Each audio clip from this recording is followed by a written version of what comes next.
Welcome to Leadership Speak, an advanced Toastmasters Club for leadership development. We are one of the top 6 clubs globally.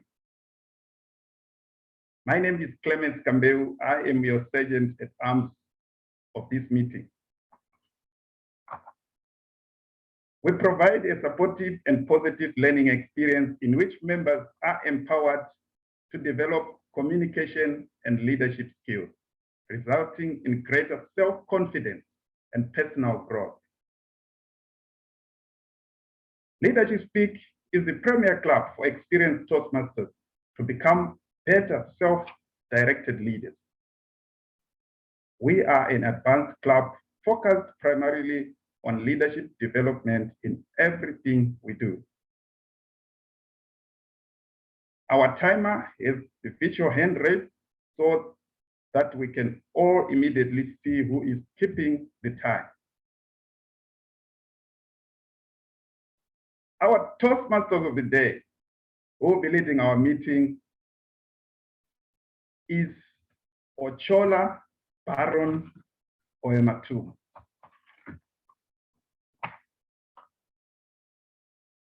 Ochola is a student of journalism and mass communication. He is also an evaluation speech contest champion for Division F in District 114. Ochola is passionate about connecting and growing with people and impacting young leaders. Please help me welcome your Toastmaster of the day, Ochola, Brahm, Oematu.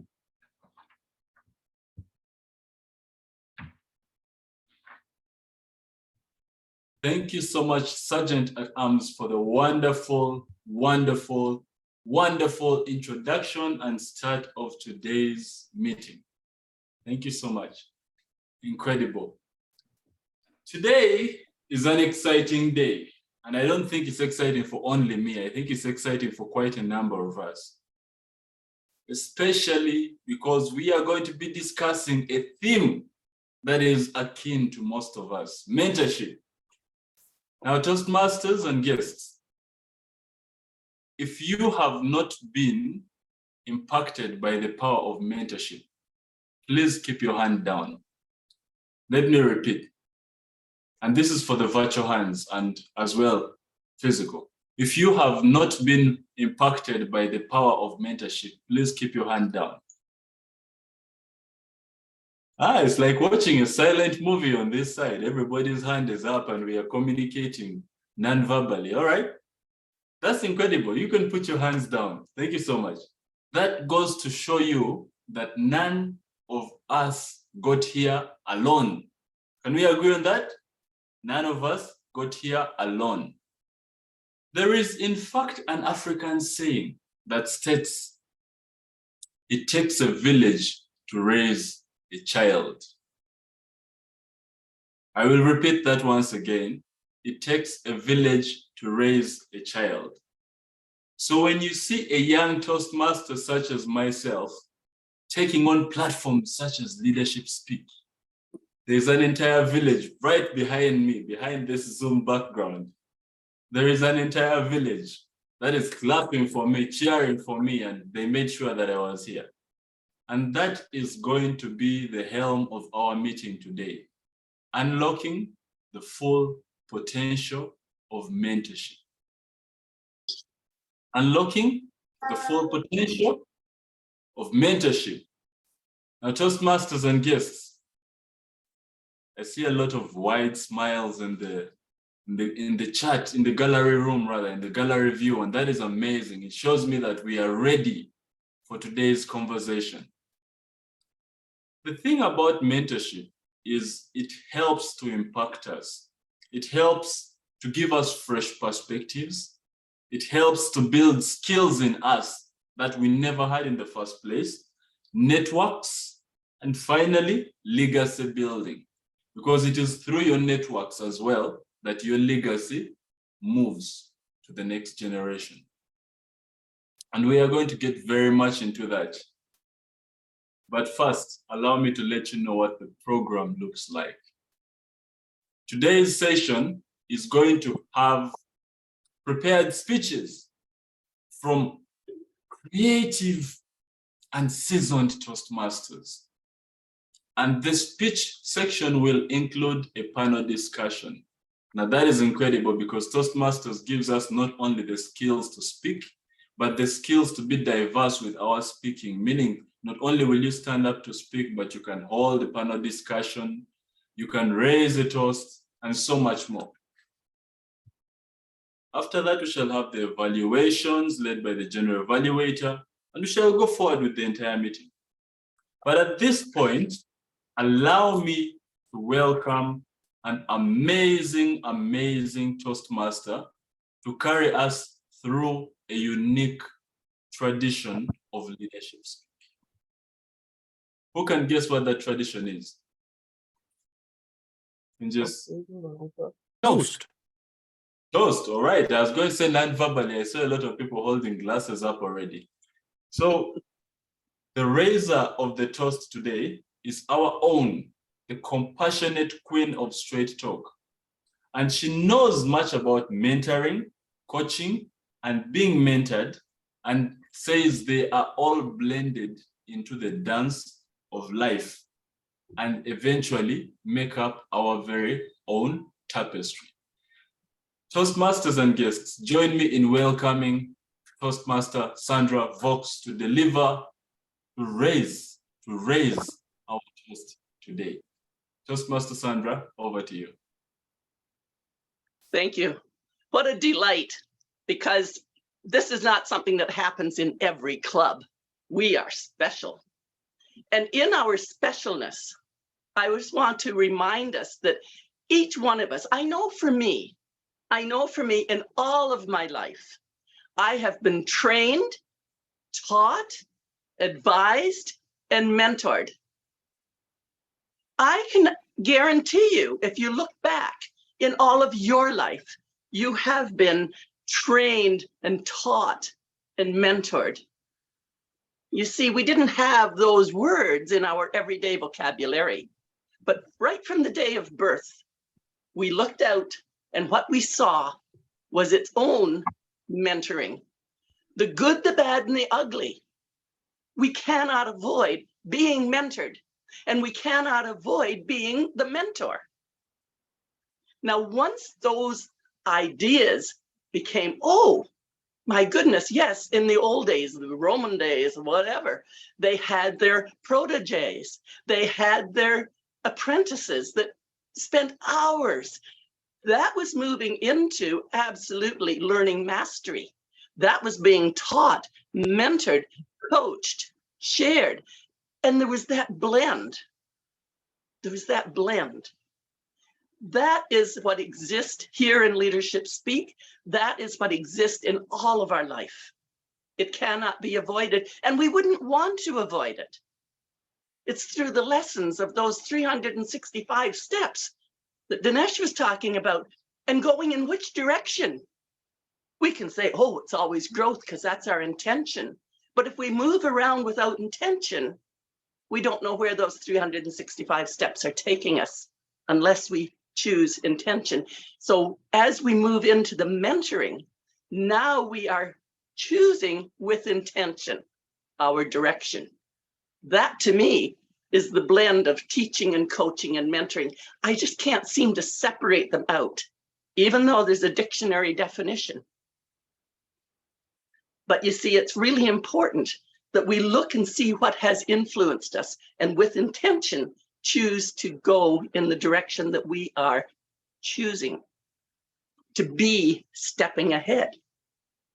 So apparently a coach walks alongside you and keeps you accountable. That's why we have all the coaches in the market today. But a mentor shares and guides. And the old teacher in me says, I just can't not stick a little teaching in there, because it's been that teaching that has moved along my mind so that I was ready to be guided and ready to be coached. So coaching and mentoring is not just for the wealthy. It's for every one of us, every one of us.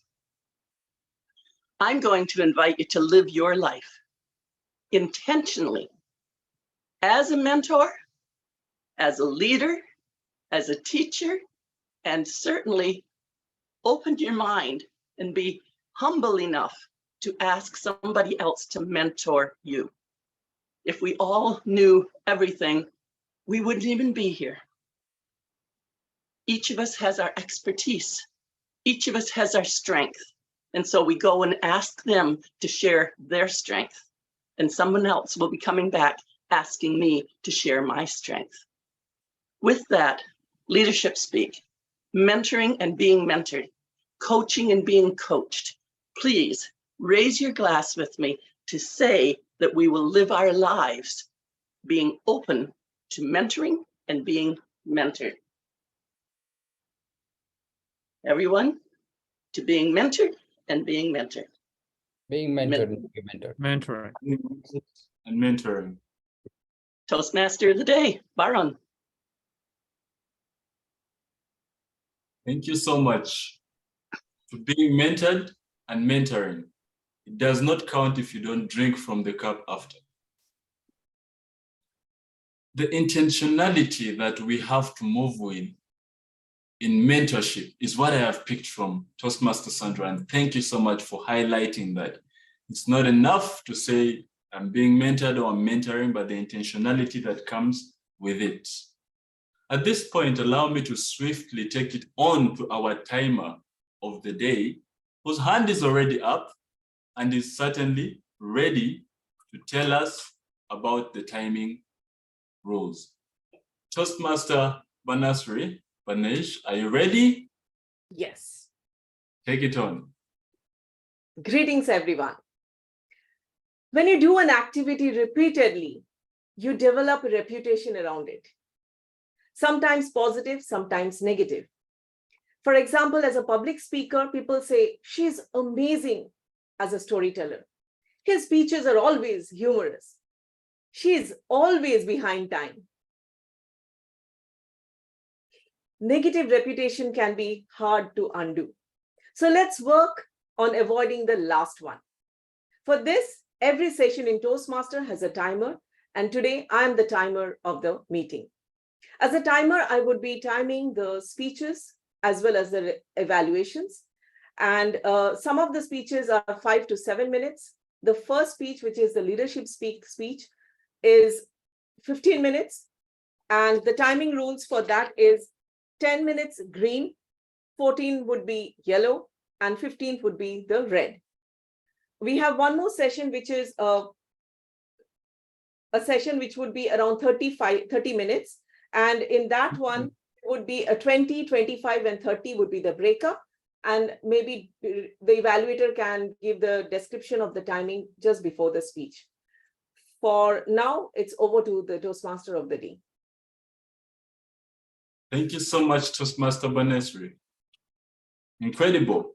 And right away, keeping time, our grammarian who is going to share with us the word of the day and tell us more about the role. Toastmaster Salman Said, are you ready? Yes. Over to you. Good evening. Today's word of the day is prudent, which means careful and sensible, marked by sound judgment. Usage would be, life has no blessings like a prudent mentor. Open your mind like a parachute to become a prudent mentee.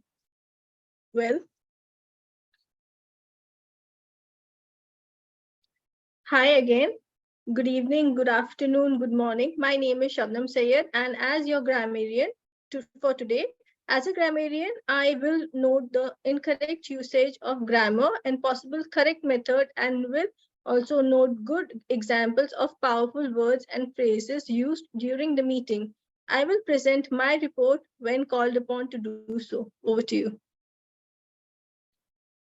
Thank you so much.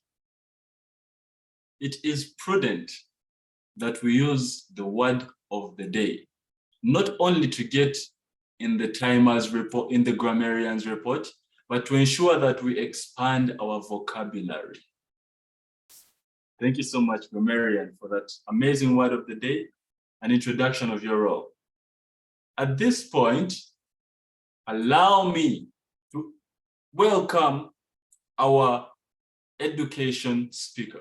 The leadership education speaker of the day is Toastmaster Aswathy, Rajan, and she will be evaluated by Toastmaster Sudarshan. But before I invite Toastmaster Sudarshan, let me say a word or two about Toastmaster Aswathy.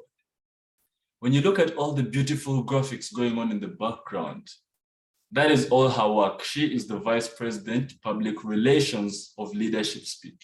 She is a former scientist, founder and director of Success e-Learning, which is a global platform for teacher training, a passionate educator, Toastmaster since 2019, and the current division director of Division 21, Toastmaster Aswathy. So Toastmaster Sudarshan, the objectives of Toastmaster Aswathy's leadership speech. Thank you, Mr. Toastmaster of the day. Fellow Toastmasters and guests, today our speaker, Toastmaster Aswathy, is speaking to us from the Strategic Relationships path.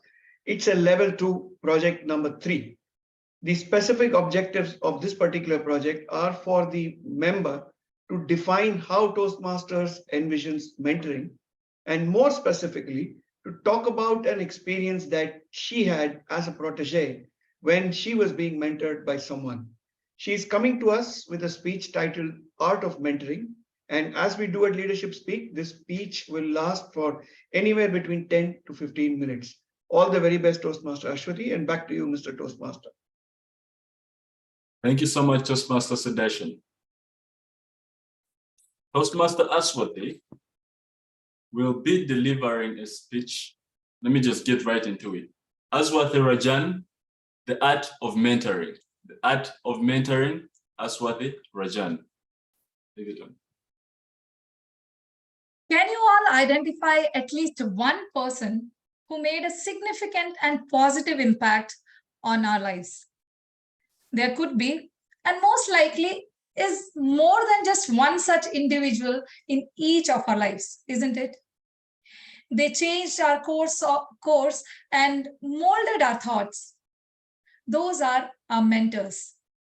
And they can be your friends, relatives, co-workers, your teachers, guides, or even sometimes very well-known personalities. They are the more experienced, knowledgeable, and people having wisdom in their life who help us stay on the right track by constantly guiding and nudging us along the way.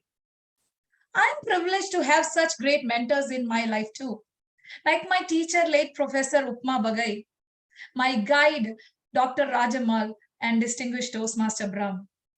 Their mentoring has helped me transform into a better, brighter, and bolder version of myself. But mentoring is not a new idea. The origin of term mentoring dates way back to the time of the ancient Greek storyteller Homer. Even in Hindu mythology, there are references to successful kings and scholars looking at certain individuals as their mentors, separate from teachers or their gurus. So here in India, we also have a special festival dedicated to gurus, our mentors, called Guru Purnima. In the ancient Indian epic Mahabharata, the great warrior and leader Arjuna considered Lord Krishna as his mentor. Lord Krishna helped Arjuna understand the real world and make wise decisions at key points in his life, and also taught him the ways to help in many difficult situations. In Greek history, Alexander the Great, he was considered Aristotle as his mentor. We can find many such references from our history. In all these stories, we can see that mentorship is about human connections that produce unexpectedly pleasing results for people and their organizations. It's a two-way street. It's a relation in which both the mentors and the mentee learn from each other. The mentor-mentee relationship can take several different forms. So I'm here to share few of such examples or few mentorships which actually helped me during my Toastmasters journey. The first is peer mentorship. It is when colleagues coach and guide one another. Peer mentoring suggests a two-way reciprocal learning activity. It is mutually beneficial for both the mentor and the mentee, as it involves the sharing of knowledge and experience between both of them.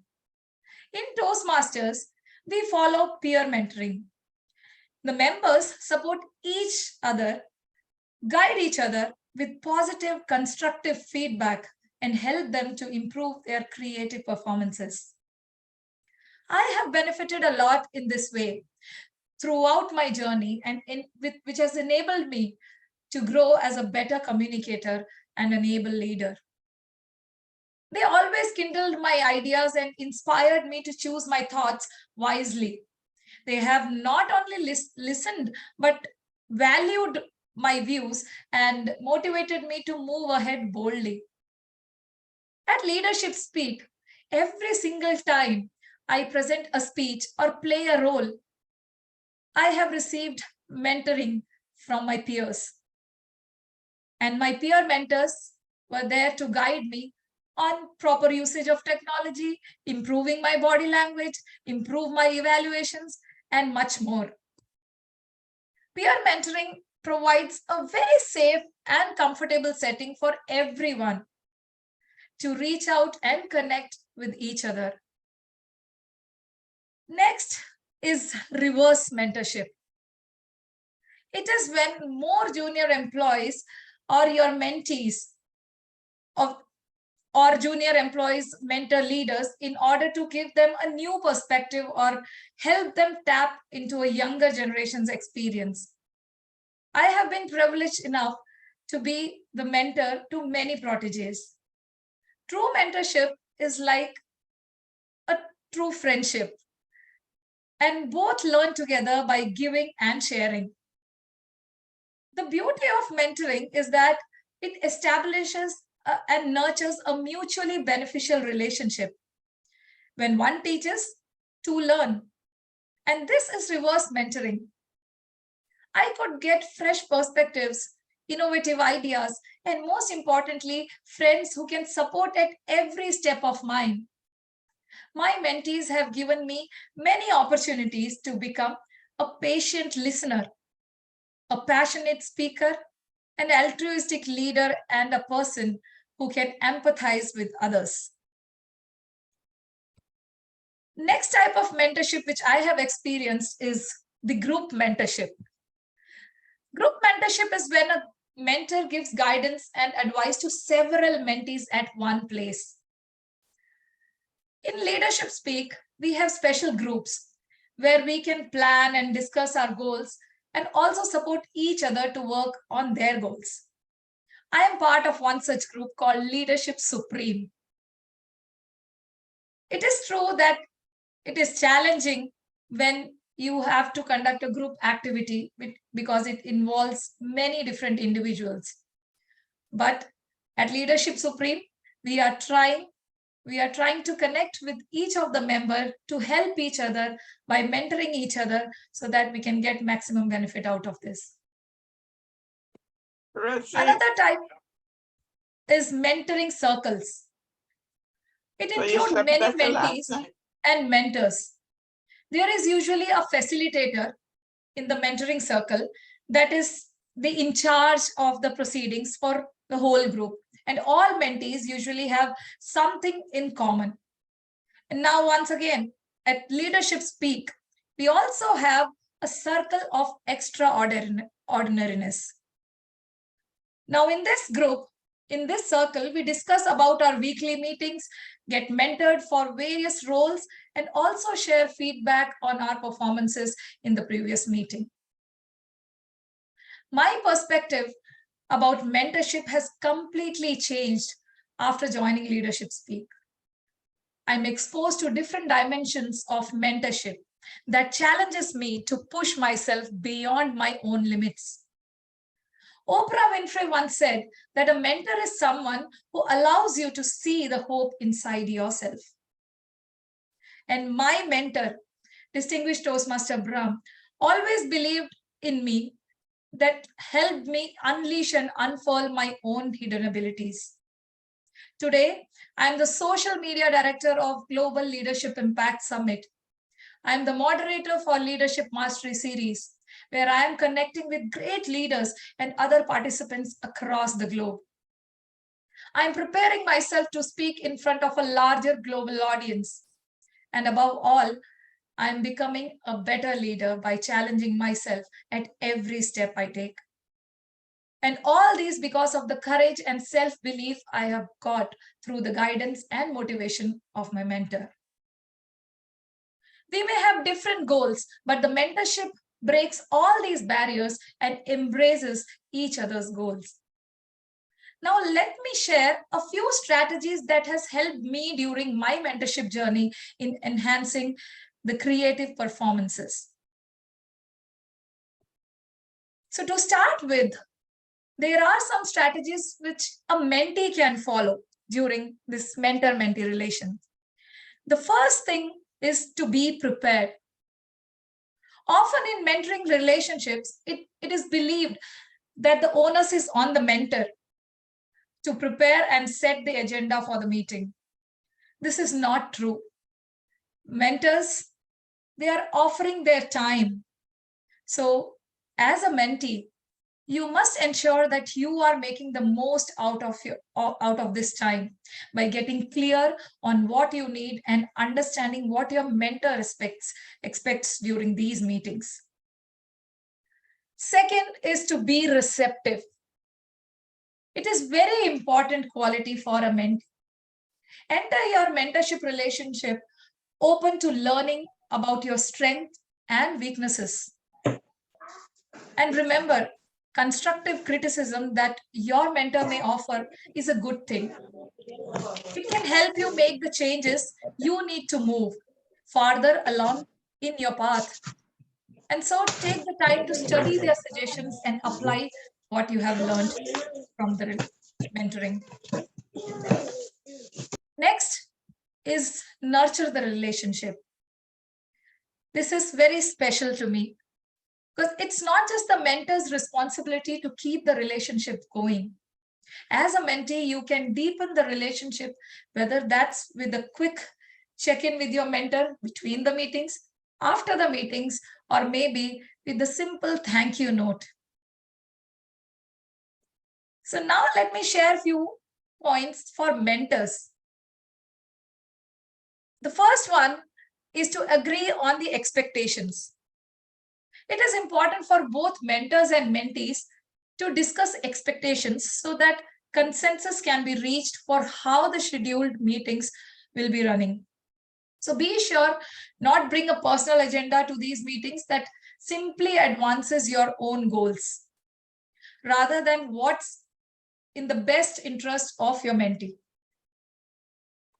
So stick to the plan or the goals. Next is to trust your mentee. Again, as a mentor, it is important not to force what you think.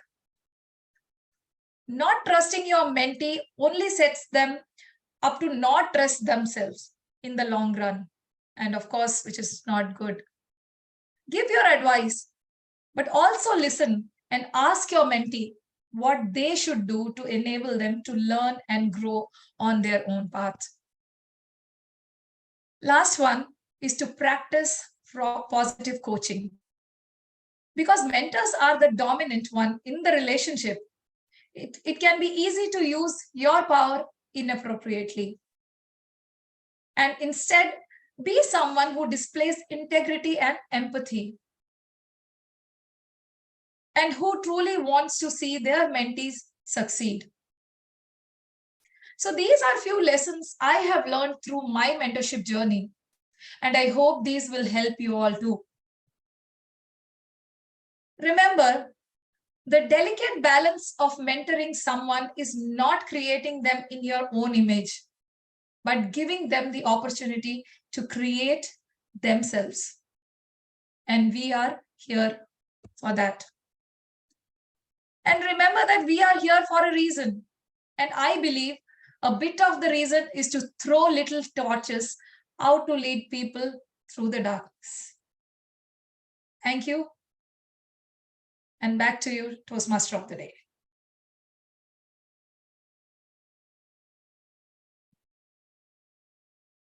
A round of applause to Toastmaster Aswathy for the incredible toast. For the incredible speech on mentorship. I believe we have learned a thing or two or 10, but here's what I have learned. Especially as a mentee, since I find myself to still be young somehow, so I end up being on the side of being a mentee more than a mentor. To always be prepared. It is not up to the mentor to reach out to me. It is up to me to reach out to the mentor. I will take that home and I will start making a couple of phone calls right after today's Zoom meeting. Thank you so much, Toastmaster Aswathy. Once again, a round of applause. Please put it in the chat. Some comments to her, use the reaction keys, everything to let her know how she did. At this point, I would like to take the opportunity to invite our first speaker. Our first speaker today is Toastmaster Amit Dudani. Toastmaster Amit Dudani will deliver a speech that will talk about a real-life incident that changed his life. And the speech is crafted to create awareness about this subject. Now, Toastmaster Amit is going to be evaluated by Toastmaster Lokesh Verma. Toastmaster Lokesh Verma, over to you to spell to us what the objectives are. Thank you, Toastmaster of the Day. I'm sorry my video is not working. There's some technical glitch. So Toastmaster Amit, for today's speech purpose for Toastmaster Amit is to learn or review basic methods for writing a speech with a defined purpose and to present a well-organized speech on any topic. Timer, please note the speech timing are 5 to 7 minutes. And this is the project from Presentation Mastery 11.1 Project 2. Back to you, Toastmaster of the Day. Thank you, Toastmaster Lokesh. Amit Dudani, the winning deal. The winning deal, Amit Dudani. Over to you. I was sitting on the back seat of a car with my manager, and I was heading towards a meeting, when suddenly I heard a piercing sound. As I turned back to look, I saw that there was a dog who was drenched in blood, and he was trying to limp away from that road to the side of the road. I was in shock. The driver of the car pulled over to the side, and as he alighted from the car, I thought that he would go and have a look at that dog who was injured and was crying in pain. But to my shock and horror, he actually was checking out his car, whether there is any damage to the car, and he was not at all bothered about that being. At that point in life, I did not have the courage to actually speak up. Or should I say, I was not connected at that point in time. Anyways, we moved on, we went to the meeting, and we won the deal. Everything was forgotten. We forgot about the incident and went on with our lives. Few years passed by, and as I was once taking a walk around my house, I saw something really beautiful and cute. there was this small little pup who was roaming around in the vicinity.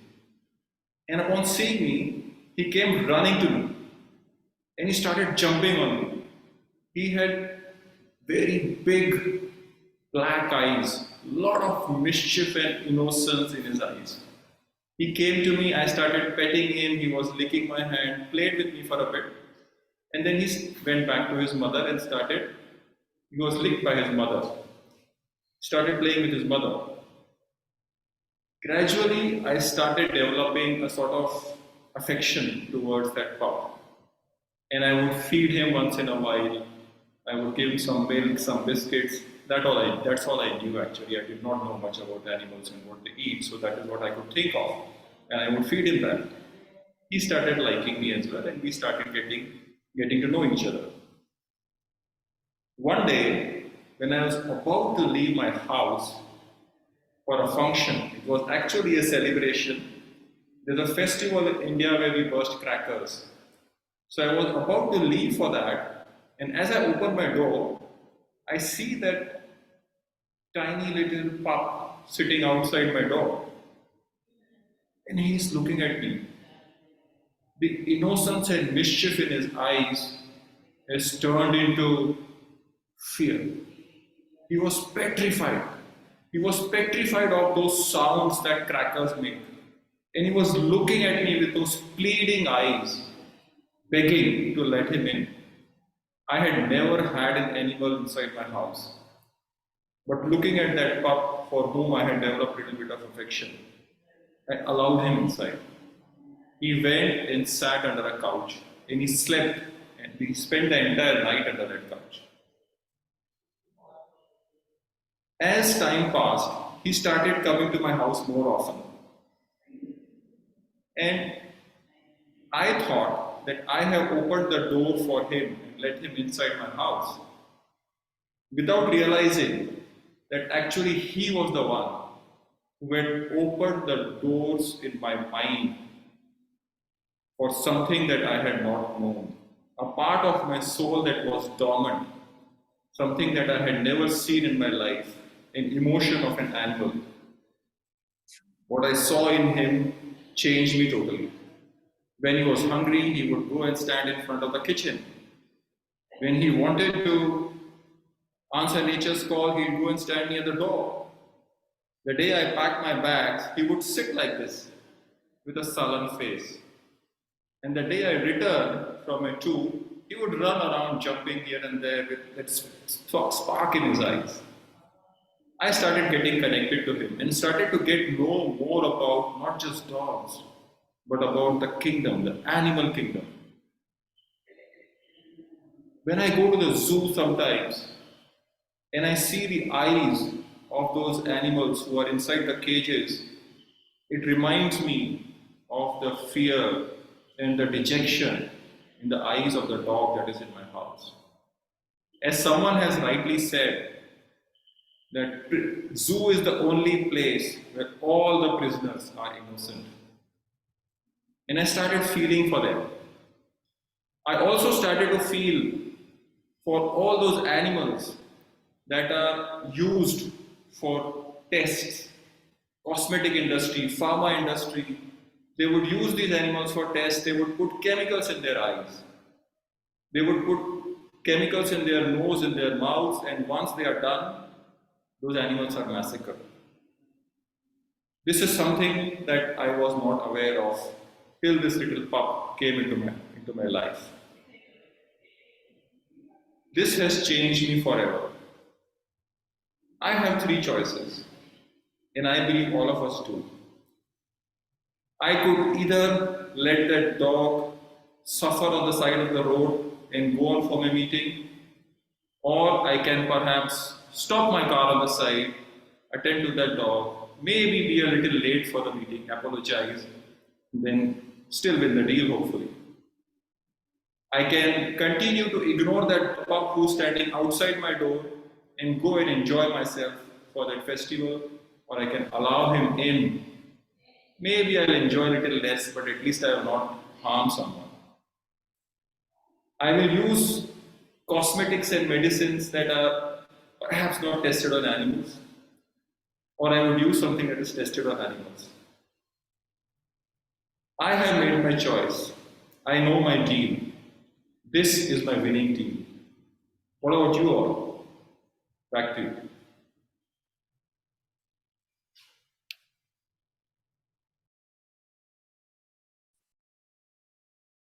One big round of applause for Toastmaster Amit, Dudani. The power of connecting. Not only, you might think you're helping the other party, while unknown to you, it's helping you. And so you do not know what you will learn. And that ties down to what Toastmaster Aswathy said earlier on. Mentorship is a two-way street. So while it goes the other way, you also learn as well. Thank you so much, Toastmaster Amit. And now I will invite our second speaker. Our second speaker is Toastmaster Dinesh Sharma. And Toastmaster Dinesh Sharma, about the theme, about the speech rather, said, during this speech, he will be repeating a speech to incorporate the feedback that he was given about the same speech. So it might sound familiar to a couple of Toastmasters and guests. But the feedback has been incorporated in. And he will be encouraging participants to slow down in their life and enjoy the journey. Otherwise, they will miss out on the process. Very important, very key perspective to look at. And to evaluate Toastmaster Dinesh Sharma is going to be Toastmaster Deborah Walker. Toastmaster Deborah Walker, please take on the stage and tell us about the objectives of the speech. Thank you very much, Mr. Toastmaster. Dinesh Sharma is working on the Team Collaboration Path Level 1, the Evaluation and Feedback Project, number 1, where he will be presenting a speech on a topic of his choosing. Timer, the timing on this speech is 5 to 7 minutes. Back to you, Mr. Toastmaster. Thank you so much. Dinesh Sharma, slow down in your pursuit of excellence. Slow down in your pursuit of excellence, Dinesh Sharma. Take it on. How many of you feel that there are not enough hours in a day for you to complete what you want to do? Let's raise your hand to see how many of you feel. Wow, quite a few. I used to feel the same thing too. As I was mentioning to Tony in the beginning, that my philosophy of the life used to be always, and it is still always, if they can do it, I can do it too. That's my philosophy all the time. If they can do it, I can do it too. So in my pursuit of achieving success, I used to overbook myself and says, okay, I will do this. I'll do Toastmasters. I will do BMG. I will do my full-time job. I will do this. I will do this. But when you try to do so many things, there are going to be some repercussions. I'm going to share with you today a real story, a story where I overbooked myself. So I overbooked myself for 2 meetings in one evening.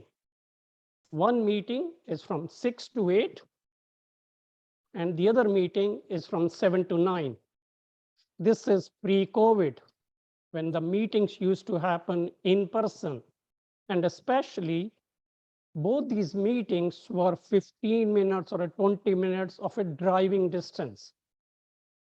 The first meeting had 6 to 6:30 as networking and supper, and the meeting would start at 6:30.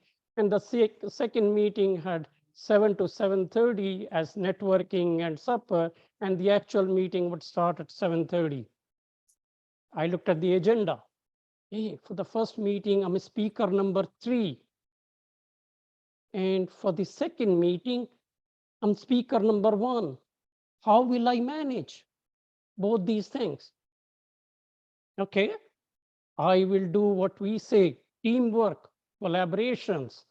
So I reached out to Toastmasters Baron and says, Toastmaster Baron, because you're the Toastmaster for the first meeting, can you move me to speaker number 1?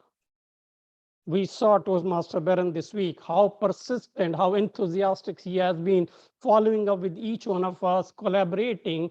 So he moved me as speaker number 1 on that date, not today, on that day. Okay. And then I reached out to the second Toastmaster of the meeting, which was the second meeting, and says, can you move me to speaker number 3? They agreed. Teamwork works. We all say teamwork is dream work. So I go to the meeting, first meeting, I'm nervous. Hey, the meeting has to start quickly. I'm not hungry. I'm not eating anything. I'm not trying to do networking there. It's 6:20. I started panicking. Hey, people are still eating. 6:30. I go to Toastmaster Baron and says, Toastmaster Baron, it's 6:30. Can you start the meeting? He says, Dinesh, cool down. People are still networking. Give us a couple of minutes time.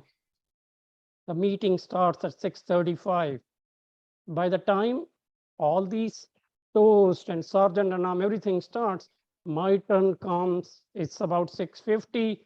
I do my speech. I don't even wait for my evaluations, and I run to the next meeting. 20 minutes drive. I reach there 7:25. I'm still nervous. Hey, I reached because I have to look at the. When I reach there, the sergeant at arms looks at me and says, Dinesh, slow down, slow down. We, in fact, have saved the food for you and your speaker number 3. Slow down. And says, okay, okay. I quickly go to the food table, pick up a plate, pick up some fruit, pick 1 grapes up. There's no juice in this fruit. What's wrong? Maybe something wrong with me. I pick up another fruit. There's no juice in it. What's wrong? I pick up a 3rd fruit. No, there's no juice. What's going on? Guess what happened? What did I do? Any guesses? They were all the decoration fruits that were there that I picked it up in a hurry and I'm trying to bite them. Now I'm embarrassed. I kept the food, the plate aside and told Sergeant and I'm ready for the speech. Says, Dinesh, you're speaker number 3, slow down. So my turn comes in. I do my speech, but I'm not as professional because this plastic fruit is still in my mouth. Okay, I'm still nervous. So when the speech ended, my mentor who was there came to me. And knowing very well that I'm a big fan of Bollywood, he quoted a dialogue from a Bollywood. It says, I'm going to say this in Hindi and I'm going to translate it in English. In Hindi, he said, success ke piche mat bhago, excellence ke piche bhago, success jhak maar ke aapke piche aa jayegi. Means don't run after success, run after the excellence. Success will follow you. From that day, I started learning to slow down in life. So what's my moral of the story? My moral of the story is slow down, enjoy your life, because if you don't do it and look before you eat, otherwise you may be eating the plastic fruit instead of the regular grapes or the regular candies or the regular. So back to you, Mr. Toastmaster.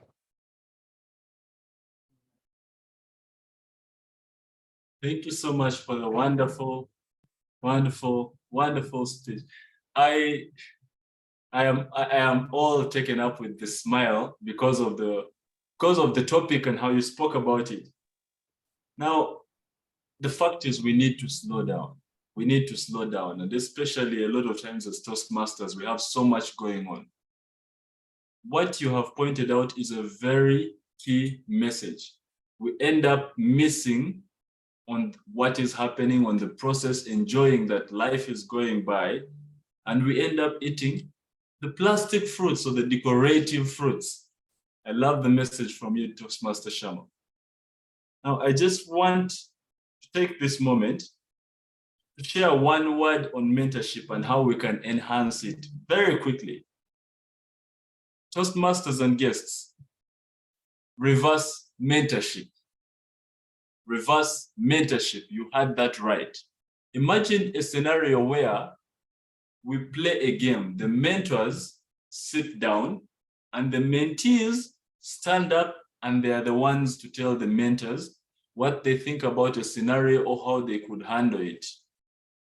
And through that, it enables the mentees to contribute to their own development, because they will be able to figure out what works and what doesn't work. But it will also bring out the other side of mentorship, which is everybody can learn something. I very well remember Toastmaster Brahm during one of the meetings saying sometimes he wishes he could pay the people he's coaching because he ends up learning more from them than they learn from him. Reverse mentorship. Read about it and try to apply it in life. Now, at this point, I have the honor, the privilege of welcoming our third speaker. Now, our third speaker is going to have a panel discussion. He's going to hold a panel discussion. Our third speaker is Toastmaster Muhammad Azimuddin, and he will be taking on a discussion that sees him moderating a panel discussion and learning something new on a subject. Speaking about it, he said, there are many forms of diversified individuals. They all have tremendous potential and skills and qualities. They should be heard and given the opportunities to help each other build a better world. To evaluate Toastmaster Muhammad, we are going to have Toastmaster Barbara Harris. Toastmaster Barbara, are you with us? Yes, I see you. Take it on. Good morning, good evening, good afternoon, staff leaders, especially Mohammed. Mohammed will be doing a speech from his Dynamic Leadership Level 5, a moderate panel discussion on any topic. His time for the speech will be between 20 to 30 minutes. Back over to you, Toastmaster Baron Ochola. Thank you. Thank you so much. I love the pronunciation of the name. Right there. So Toastmaster Muhammad Azimuddin, embracing diversity and inclusion, building a better world together. Embracing diversity and inclusion, building a better world together. Muhammad Azimuddin, over to you. Thank you very much, Toastmaster of the Day. Greetings, esteemed audience, whether it is morning, afternoon, or evening in your respective time zones. I extend my warm welcome to all of you today. Today, we have gathered here for a panel discussion on a topic of utmost importance to every one of us: embracing diversity and inclusion, building a better world together. In this room, we have a diverse group of individuals, including distinguished ladies and gentlemen, self-directed leaders, esteemed guests, and my wonderful panelists. I express my gratitude to each and every one of you for joining us today. The purpose of this panel discussion is crystal clear from its title itself. We aim to explore the tremendous potential of diversity and inclusion and how they can reshape our world. Diversity encompasses a range of dimensions, including race, ethnicity, gender, age, sexual orientation, religion, disability, socio-economic status, and cultural background.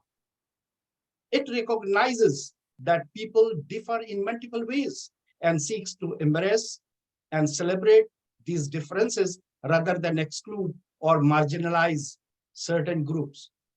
In contrast, inclusion focuses on cultivating a culture and environment that actively promotes the participation and contribution of all individuals, regardless of their backgrounds. It entails providing equal opportunities, ensuring fair treatment, and eliminating barriers that may hinder people from fully engaging and flourishing within an organization or society. I would like to introduce our 6 panelists, whom we have chosen from diverse backgrounds. Panelist 1, subject matter expert in pharmaceutical marketing, Mrinal Kanti Ghosh, joining us from India. Ghosh possesses expert insights of global marketing. Panelist 2, an emerging community leader and trainer, Mohammad Asif Sayed. Mohammad Asif Sayed has gained recognition among self-directed leaders. Panelist 3, Her Majesty, the Queen of Straight Talk, Sandra Walks. She is helping us in learning speaking confidently. Panelist 4, a former captain of hockey team with exceptional leadership qualities, Tony Bratschitsch. He has fostered diversity and inclusion in his own family. Panelist 5, a thriving, passionate Toastmaster and trainer, Hannah Schmidt. She actively engages in various community activities and inspires the audience. Panelist 6, the last panelist, is a past division director and a remarkable individual, Ram Lakhanpal. He graciously shares his wealth of life experiences with the sole purpose of enriching our community. Ladies and gentlemen, dear audience, let me invite our first panelist, Mrinal Kanti Ghosh. Zoom master, please spotlight Mrinal Kanti Ghosh.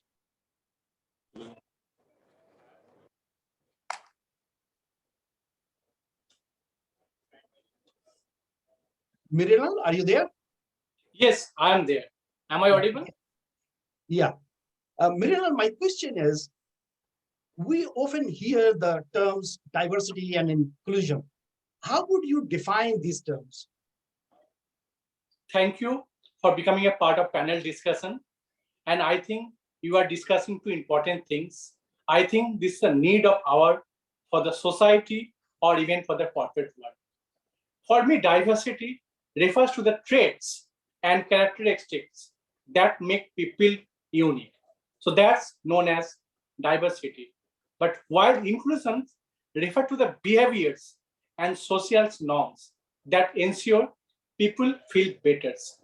I'll just give us an example, like in a dance party, you know, someone know the different type of dance and you invite them.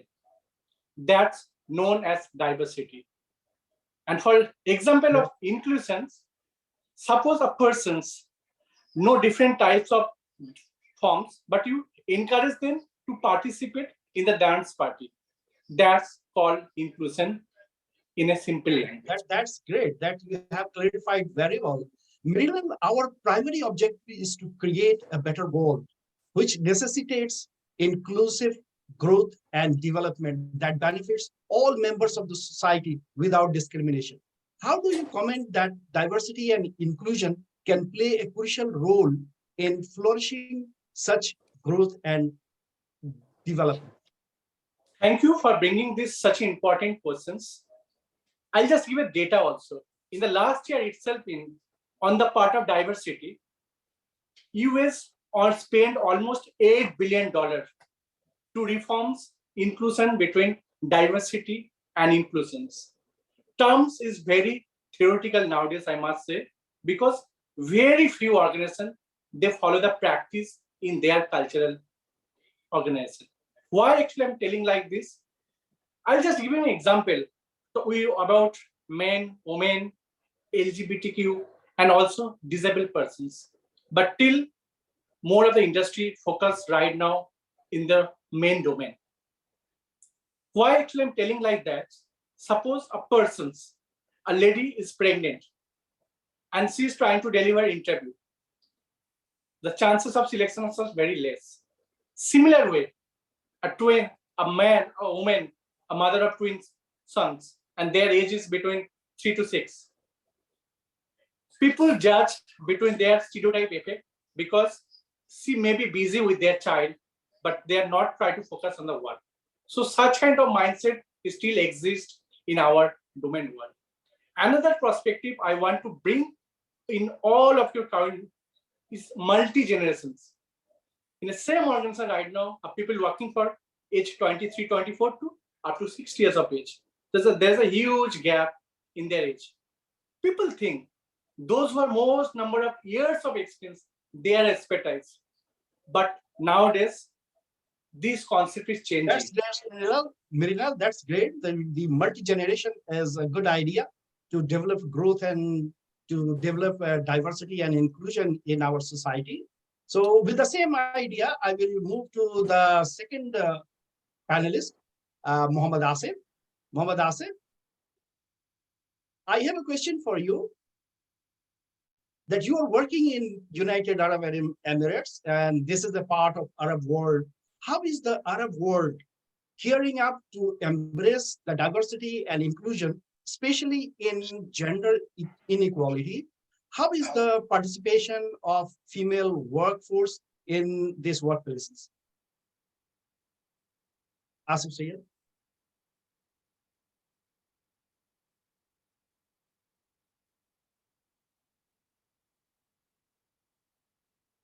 Asif, Yes, unmute yourself.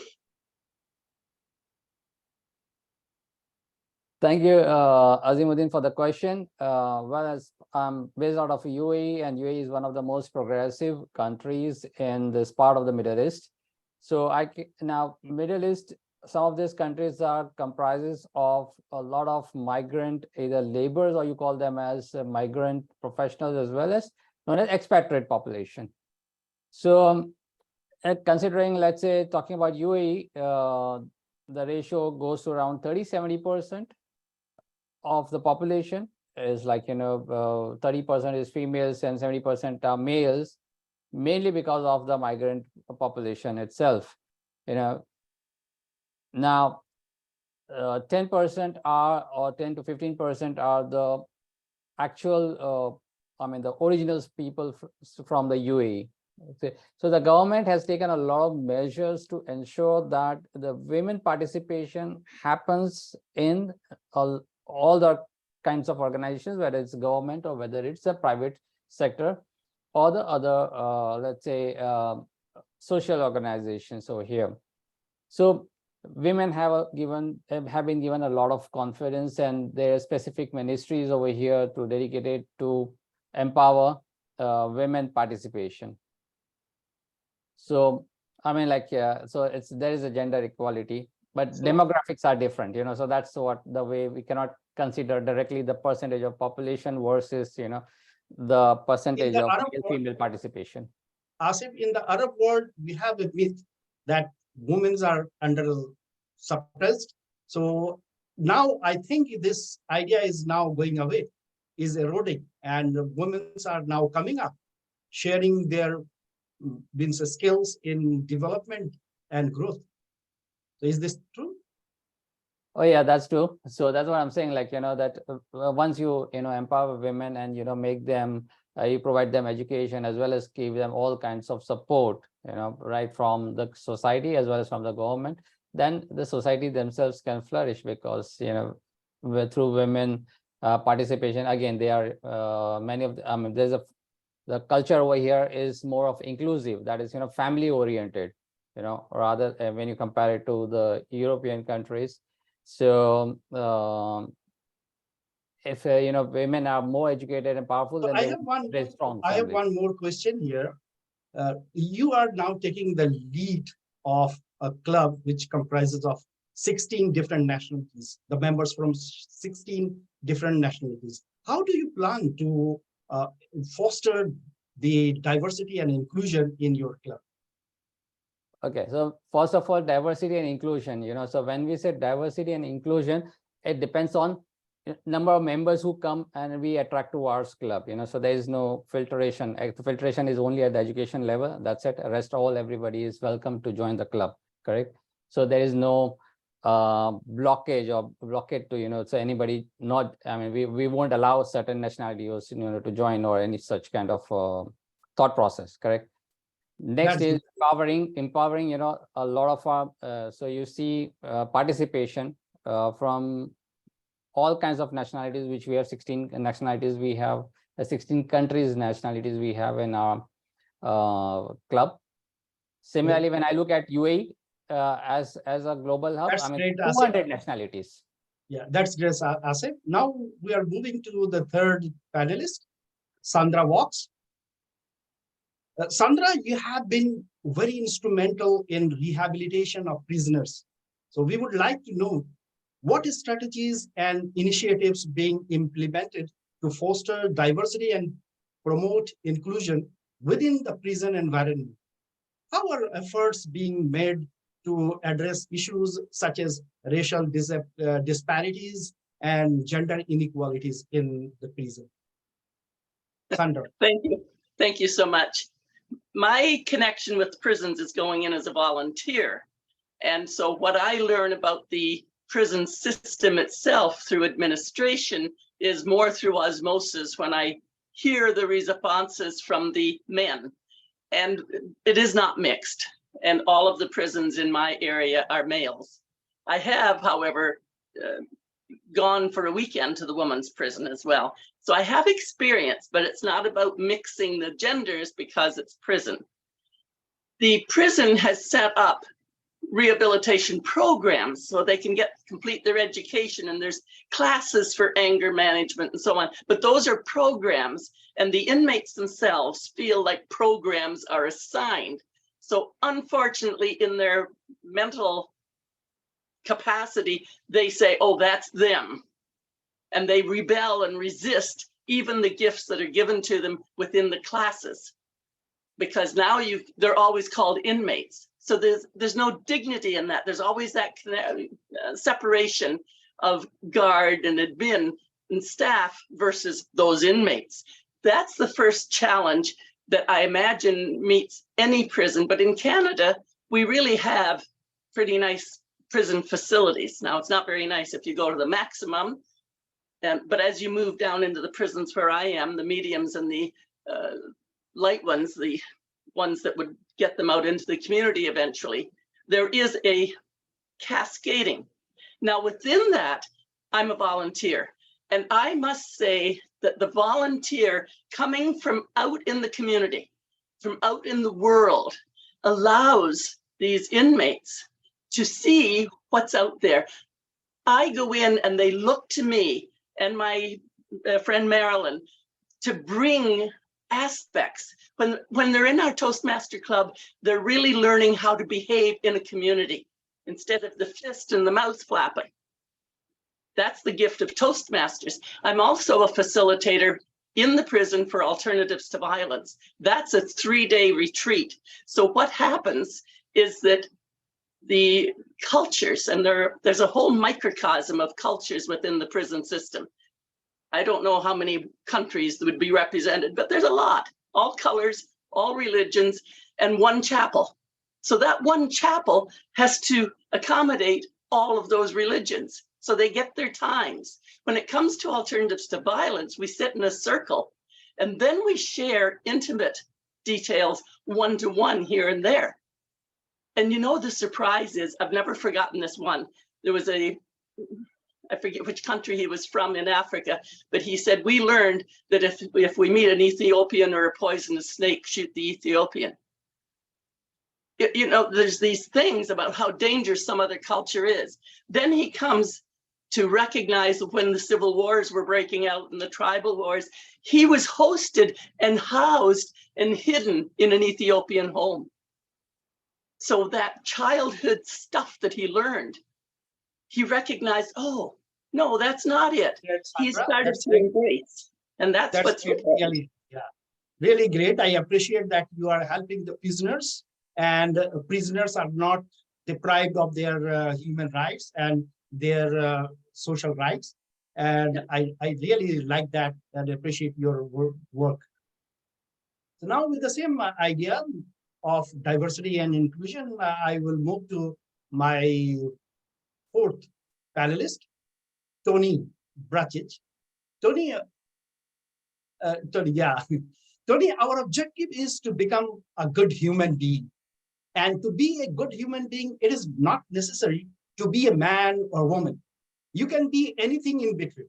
You can even be an ex-man or an ex-woman. The goal is to build a better world together. I would like to know your experience when a sex of a child starts transforming. What challenges he or she faces? Are they demoralized or dejected? How can parents and siblings help them in this situation? Tony. Thank you for inviting me to this panel and for that question. The background is my son, Matthew, at 38 years of age, 4 years ago, he's married with 3 children, changed his sex. Now she is Marina, still in the same marital relationship. And of course, the children have grown. What did Marina face? And what happened, I face? Marina faced ignorance, fear, and hatred. And I experienced that too, not for me.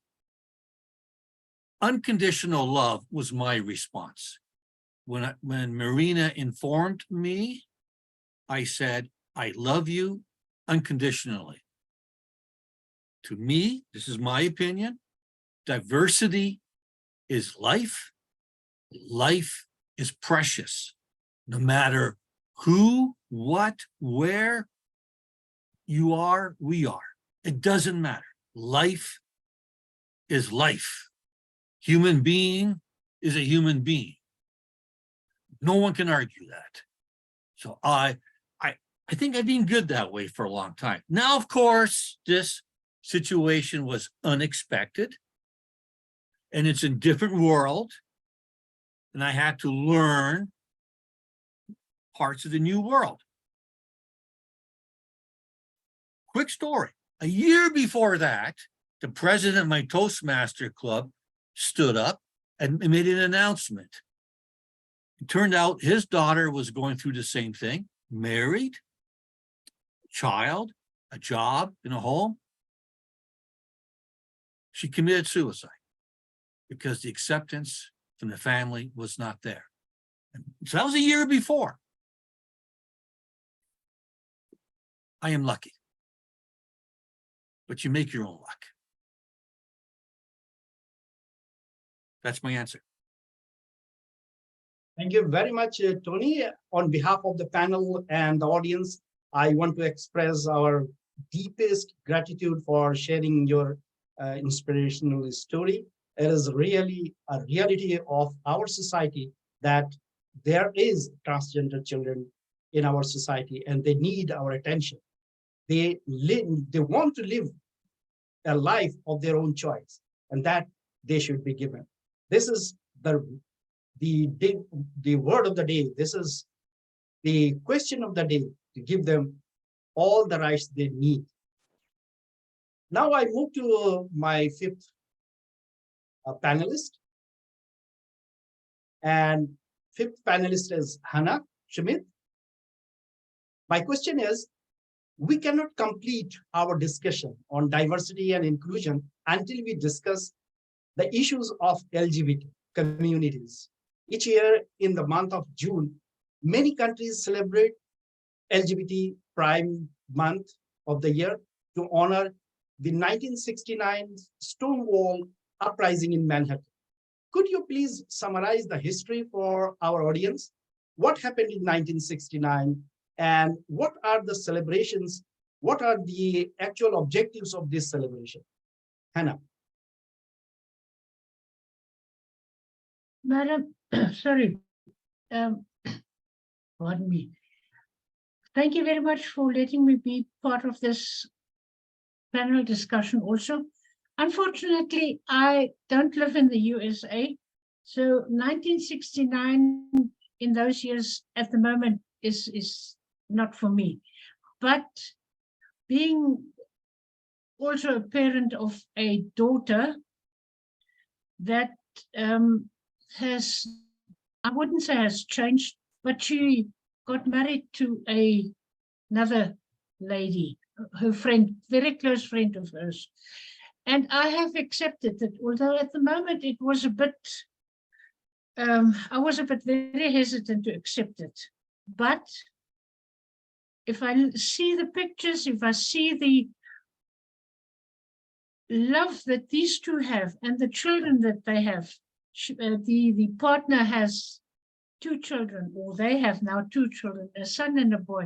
And if I see what they have achieved, what the 2 kids achieve every day on Facebook, they show me the photos and I am so proud. So let us not be, how shall I put it, objective to what your children do. It is their future that counts, and I wholeheartedly now accept and promote their future.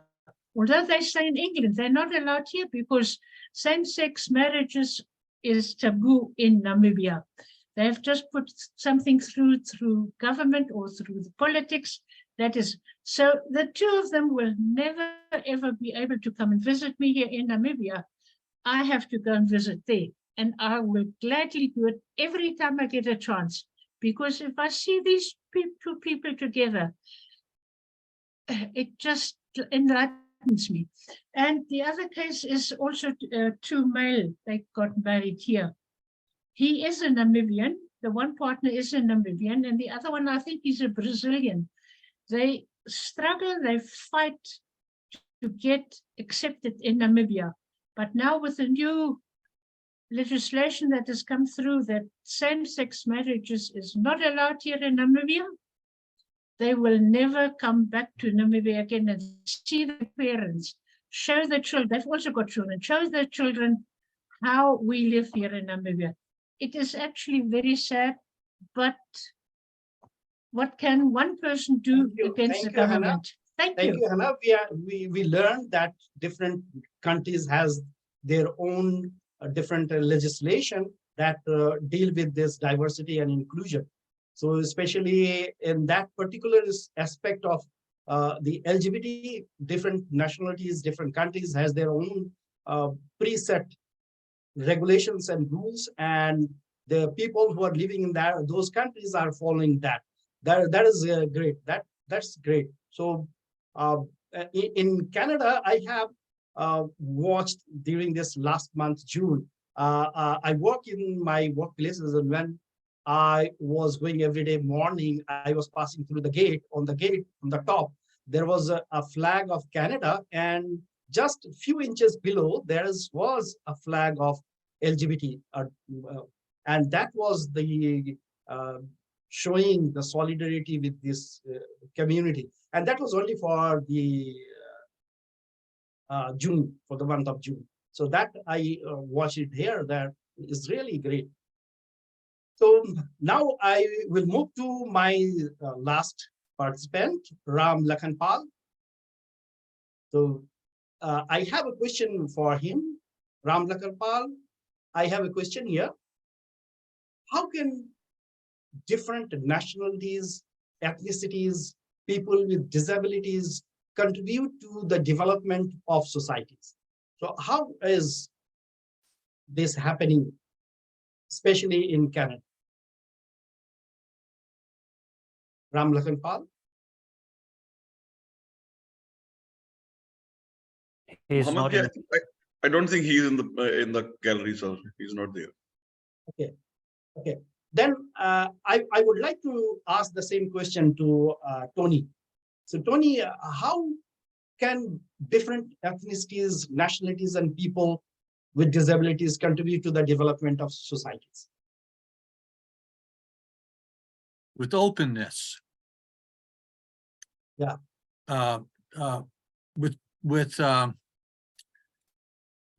Without restriction. I have a child, another child with Down syndrome, a child with Down syndrome, not a Down syndrome child.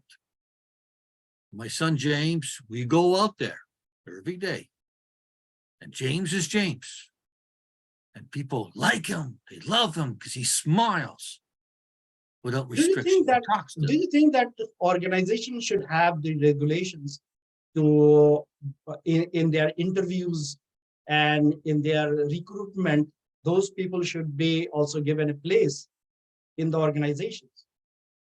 Well, I'm a business consultant, and and business is business. I mean, business should treat people with disabilities fairly, and businesses should be educated to avoid the natural biases of ignorance, fear, and sometimes hatred. So educate, maybe regulation to that degree, but we cannot have two standards, right? Yeah, it should not be only a checkbox, ticking checkbox, but it should be the reality on the ground in every organization, that they should have the respect for the people with disabilities, people with different ethnicities and nationalities. My son James went to a normal school. He did not go to a special school. So James, we put James into the regular system because it's society. So we can't hide from society. We must be a part of society. We must contribute. And, to put, it worked out. The response was phenomenal. Society is generally good. We just have to give it a chance.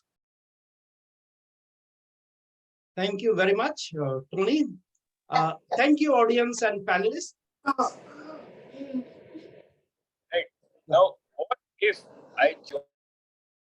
Yeah, I can take at least one question from audience quickly. Any views on diversity and inclusion?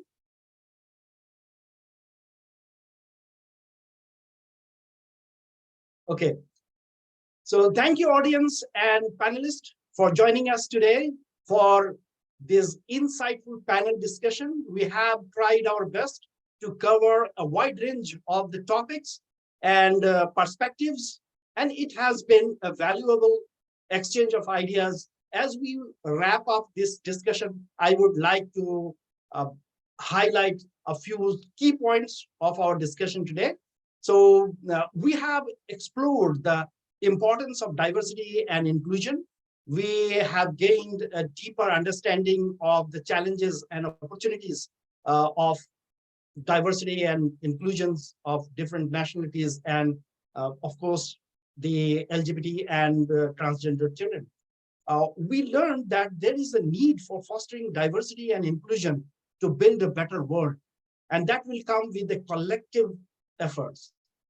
So we need to promise ourselves that wherever we are, whatever we are doing, we should reflect a respect for other nationalities, other minorities, and the people with disabilities or some different sexes.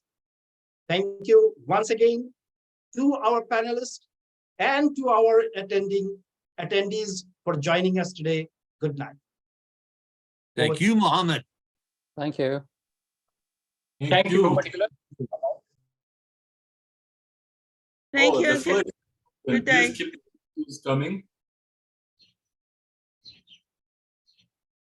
Thank you, Toastmaster Mohammed, DTM.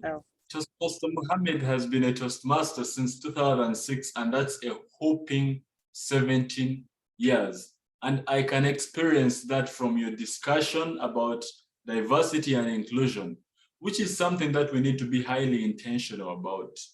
I've learned about the importance of diversity and inclusion and what difference it makes.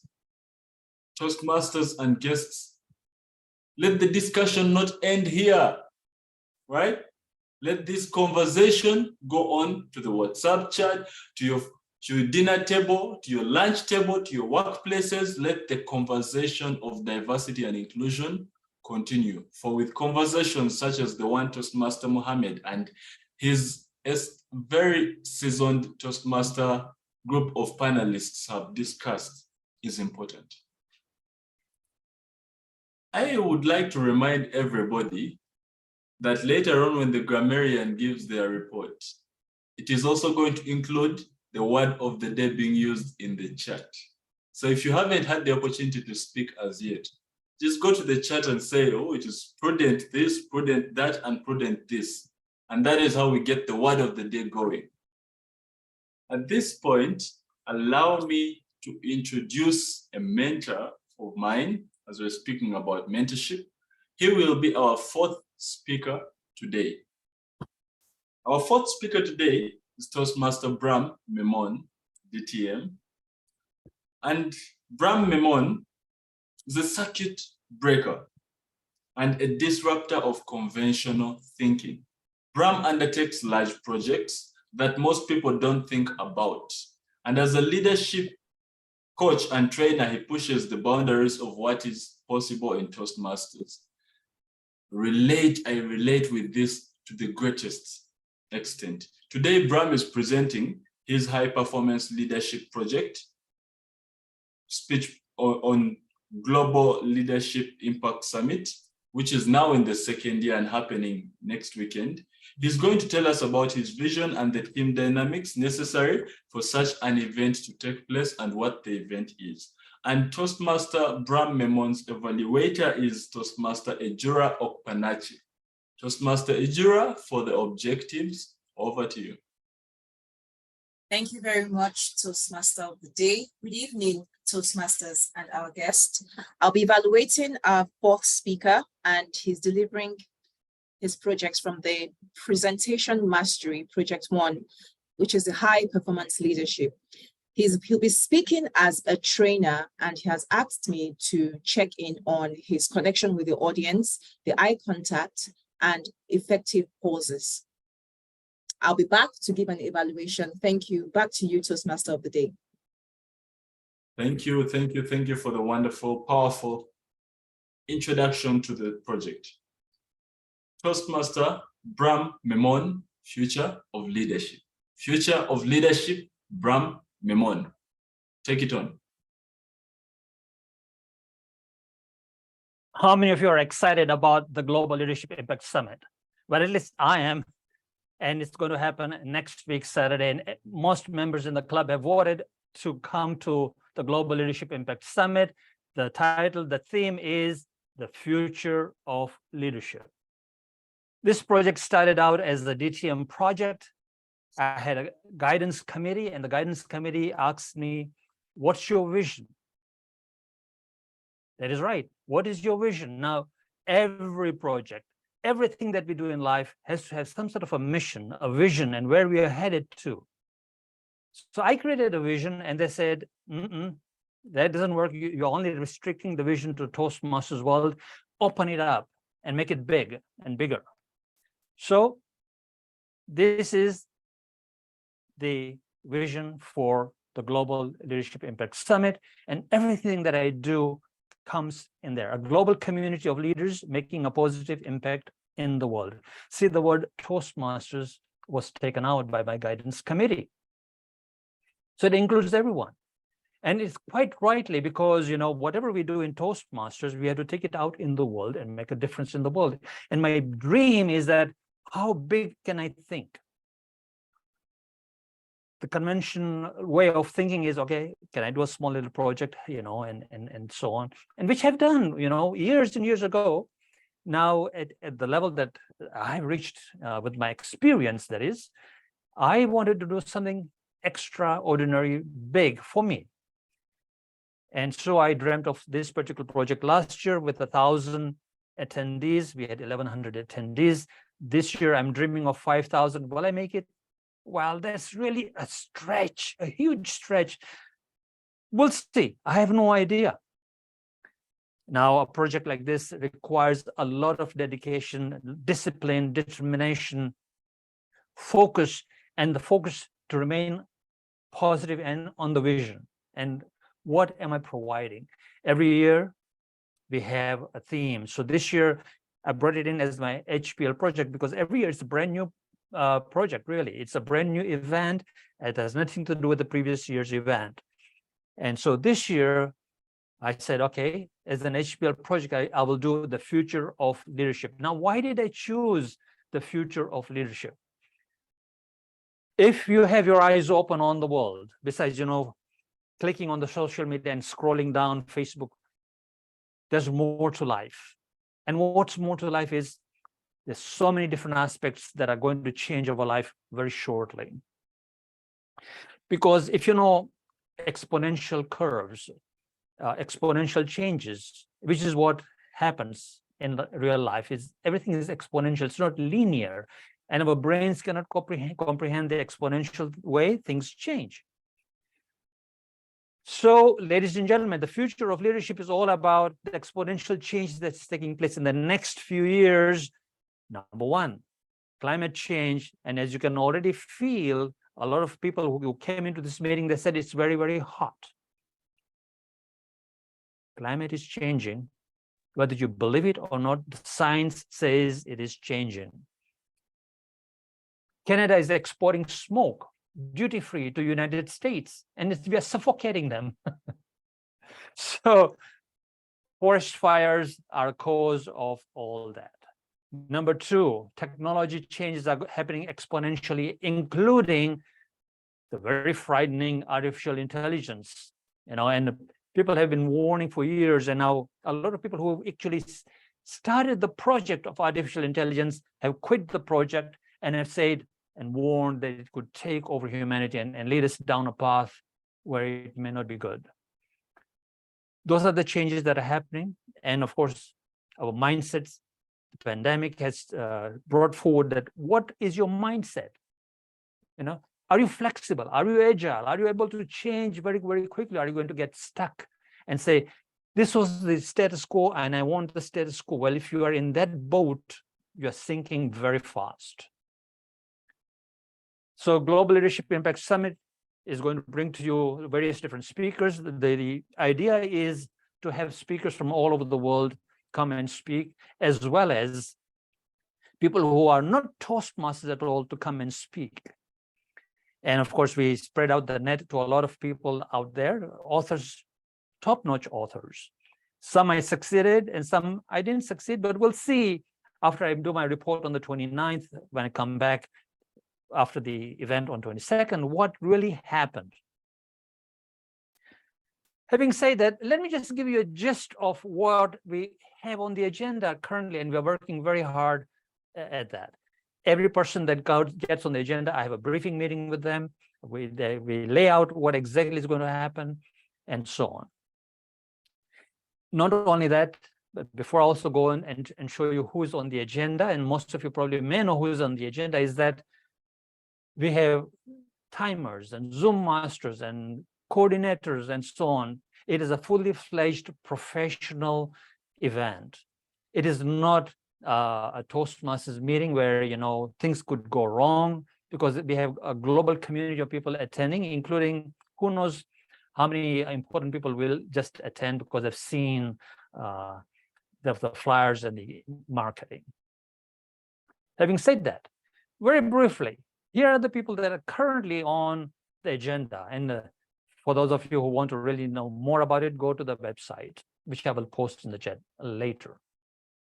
But of course, as always, we always have to have international presidents. And so we have the past international president, Jim Kokowski, pursuing greater significance. Now here's a person who's never, ever been a Toastmaster and one of the top-notch global authorities on inspiration leadership. He coaches Fortune 100 corporate C-suite executives. One day he told me, I charge for one coaching for one company more than what most people make in a year. He's coming for free. We have, of course, as always, the world champions of public speaking. And here they are, Lance Miller, Craig Miller, and Craig Valentine, Mark Brown. And then our very own, my co-founder, Brent, will be talking about the progress principles and the paradox and the future of leadership. Rosie Rana, who is the managing director of a coffee company in Kenya, and a very important and highly valued coffee company, Dorman's Coffee. So if you ever get hold of Dorman's Coffee, it's under her. Our VP of PR, District Division Director as well, from Division 21, will be there to speak for 7 minutes. Farsi Goatwako will be doing a workshop for about an hour. Day number 2, of course, we have an evaluation panel based on critical thinking for leaders and what does it really mean to take the evaluation to the next level.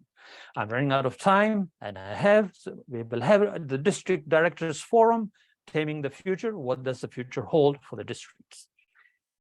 With that, ladies and gentlemen, it's been hard work. It is still going to be very, very hard work trying to market this. Please help me spread the word. The future of leadership is in your hands. Back to you, Mr. Toastmaster. Thank you. Thank you, DTM Brahm Memone. It will be happening on 21st and 22nd July, which is next weekend. I will not be anywhere else. I'm not sure about the rest of people in the meeting, but I will not be anywhere else. So you should also not be anywhere else, but everybody you know as well should not be anywhere else. Can we agree on that, Toastmasters and guests? We are attending that. Now, we have come to the end of the session that has prepared speeches. At this juncture, I want to call on 2 actions to take place. Timer, Toastmaster Banesri, please share with us the timings of the different Toastmasters in the chat room. And the second will be for the Zoom master to launch the chat, to launch the polls rather.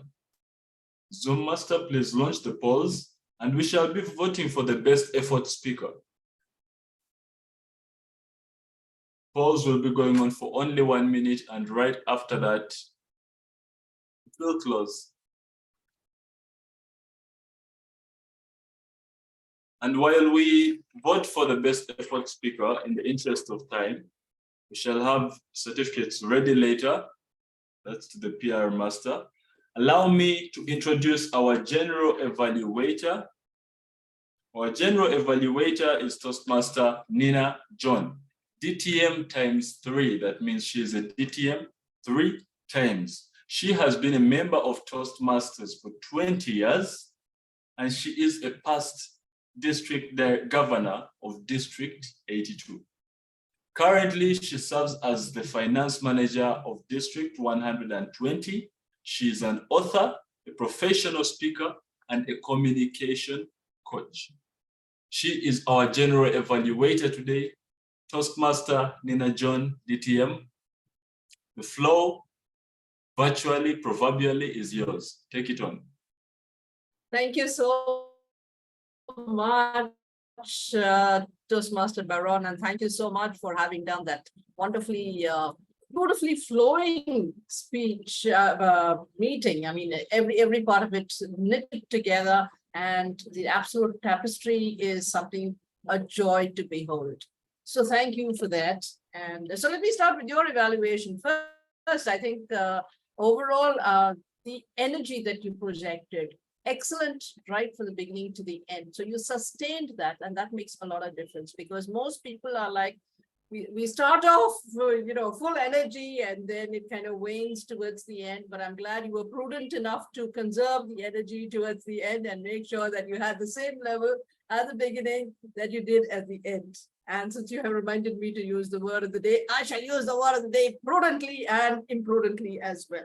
Okay, so I like the way you kind of transitioned from one speaker to the next, from one session to the next. So everyone was aware of what's happening. We were also aware of the fact that you were listening closely to each speaker and then transitioning to the next. So I like that very, very much. Our next speaker, Sandra Vox, was proposing our toast, and I love Sandra's flow of language and all of those things, but I think in leadership speak, we want our toasts short and as crisp as possible. So perhaps a little less on the time front and a little more on the actual theme and what it goes would have been better. I think perhaps we can have the timer showing the time even for, for every event like that. So I think that would make a difference.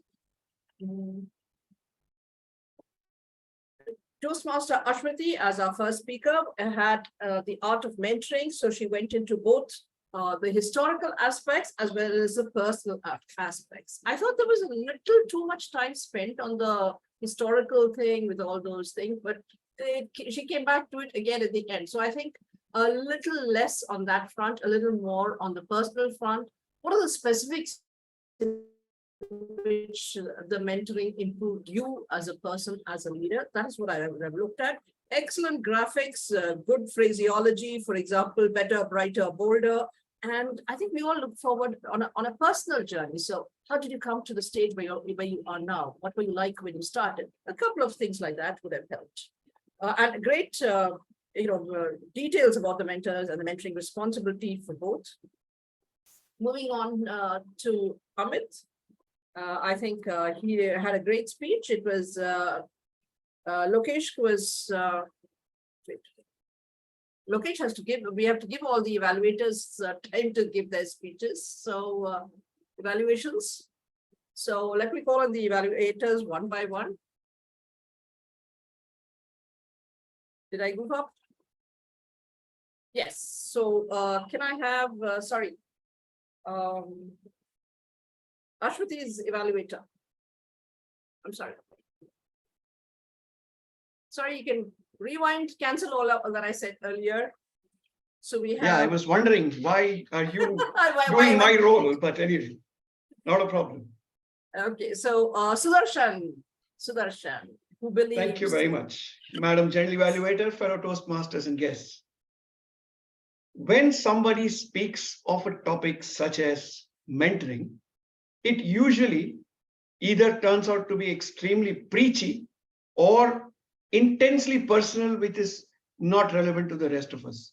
However, today we heard from a subject matter expert who has lived the life of a mentee and is an active mentor, and therefore the credibility that she brought to her speech was palpable throughout her entire presentation.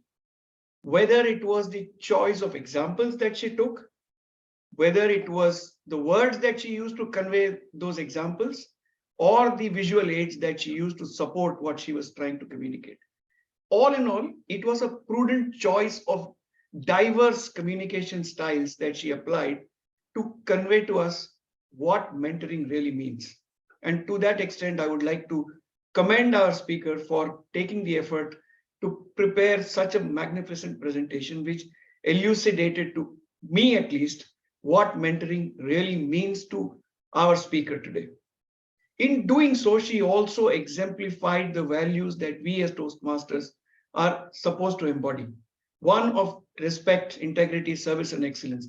She displayed immense amount of respect for herself and our time, therefore kept to time. Her integrity in telling us the examples, the way she quoted, was coming through in every aspect, including the failures that she experienced. The service that she has done to our community is that that particular presentation can become a guide for mentors and mentees if she is willing to share the copyrighted material that she's created. And of course, the excellence that she displayed was in the meticulousness of her preparation. Now, if all of that was there, how does this particular speech go to the next level? I have always felt powerful speakers should be seen and heard front and center of the screen. Today, our speaker chose to use presentations, and therefore she was to my right on the screen. I would have much preferred if there was no PowerPoint presentation and our speaker was speaking to us directly from the heart. That would have connected me to the speaker a lot more. Second aspect is, while there was a lot of communication around her personal examples, a little more time could have been spent in telling us how to identify the right mentor or what did she do to identify the right mentors for herself? And how does one walk this journey with the mentor? The third was, I believe the title was a little bit misleading. The title that she used was The Art of Mentoring. Art by definition is amorphous, is not crystal clear, and craft is what she actually talked about. Therefore, I would request the speaker to change the title from the art of mentoring to the craft of mentoring, because that's exactly what she exemplified today.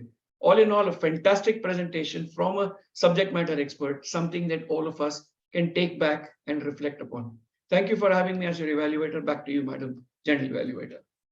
Thank you so much, Toastmaster Sudarshan, for that wonderful evaluation. And I must apologize to all over here for having goofed up so much. Let me go back to our evaluator for the Toastmaster, Tony. Over to you, sir. Okay, thank you, GE, and fellow Toastmasters, and especially you, Sandra. Sandra, in my opinion, you gave a great toast, and I'm going to give you the reasons why I think so. And I have one recommendation, and again, just my opinion. First off, your toast was purposeful. It was about mentoring, which is the theme, and you did a great job on toasting mentoring. Next, it was well delivered. Sandra, you lived that theme, and we could see it. You exuded that theme. You were enthusiastic about that theme. So it was a great toast that way. Your vocals were always clear, and your gestures complemented your vocals. And what's really important is you were relevant to the sense that, hey, look at that phrase you had with those 3 words: trained, taught, and mentored. We were trained, taught, and mentored through our lives. You apply that, it was relevant. And it was nice how you put in Denish's example of 365 steps. My idea for a recommendation, everything was great. Nothing bad. You ended, you were winding up with a call to arms, a challenge to us about being a mentor and a mentee.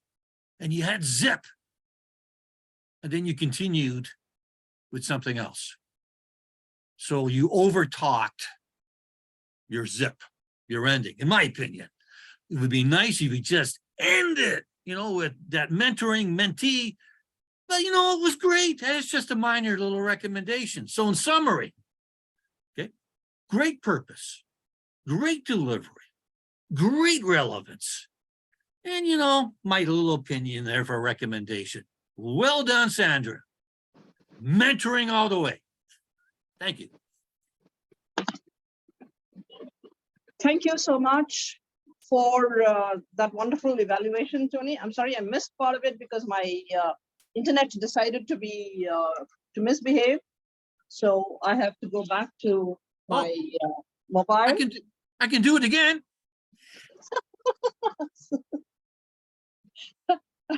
I heard half of it, so I think I won't be able to evaluate you as effectively as I should have.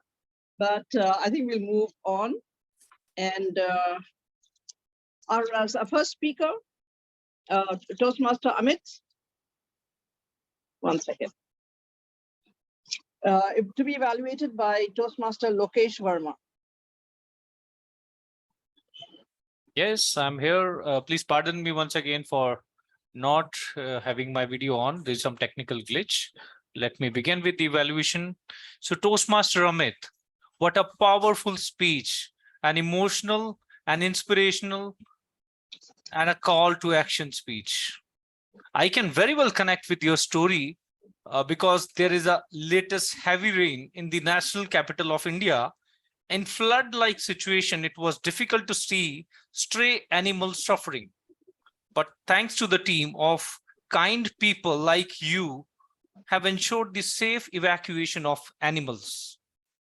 Coming back to your story, it was not only an emotional story, but it was full of inspiration and a call to action.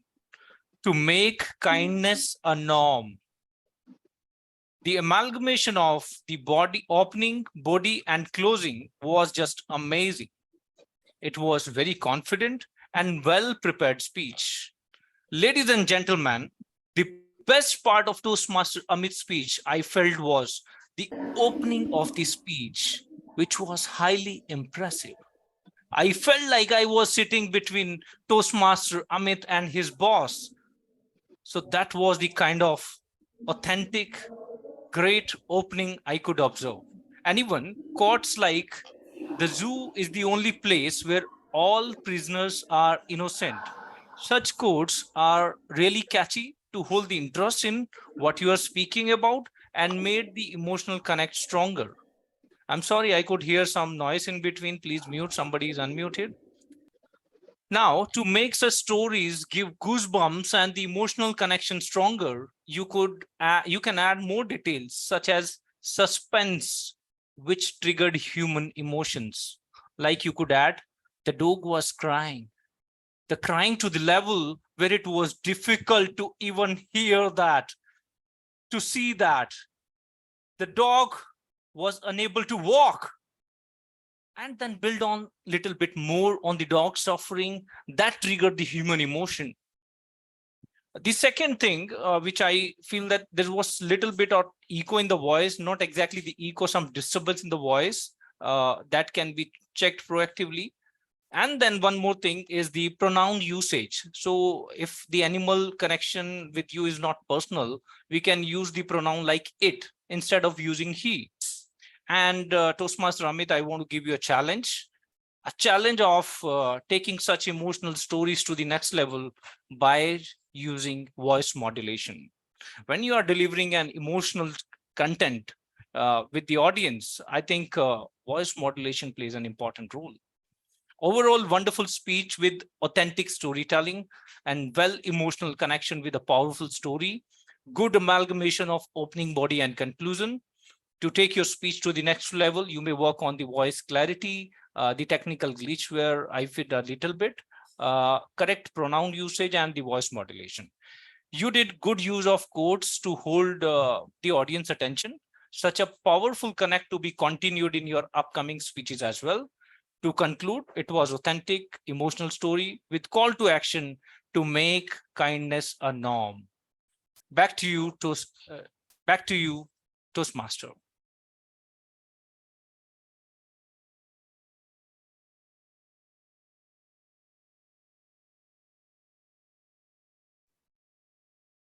General Evaluator. I think she's reconnecting.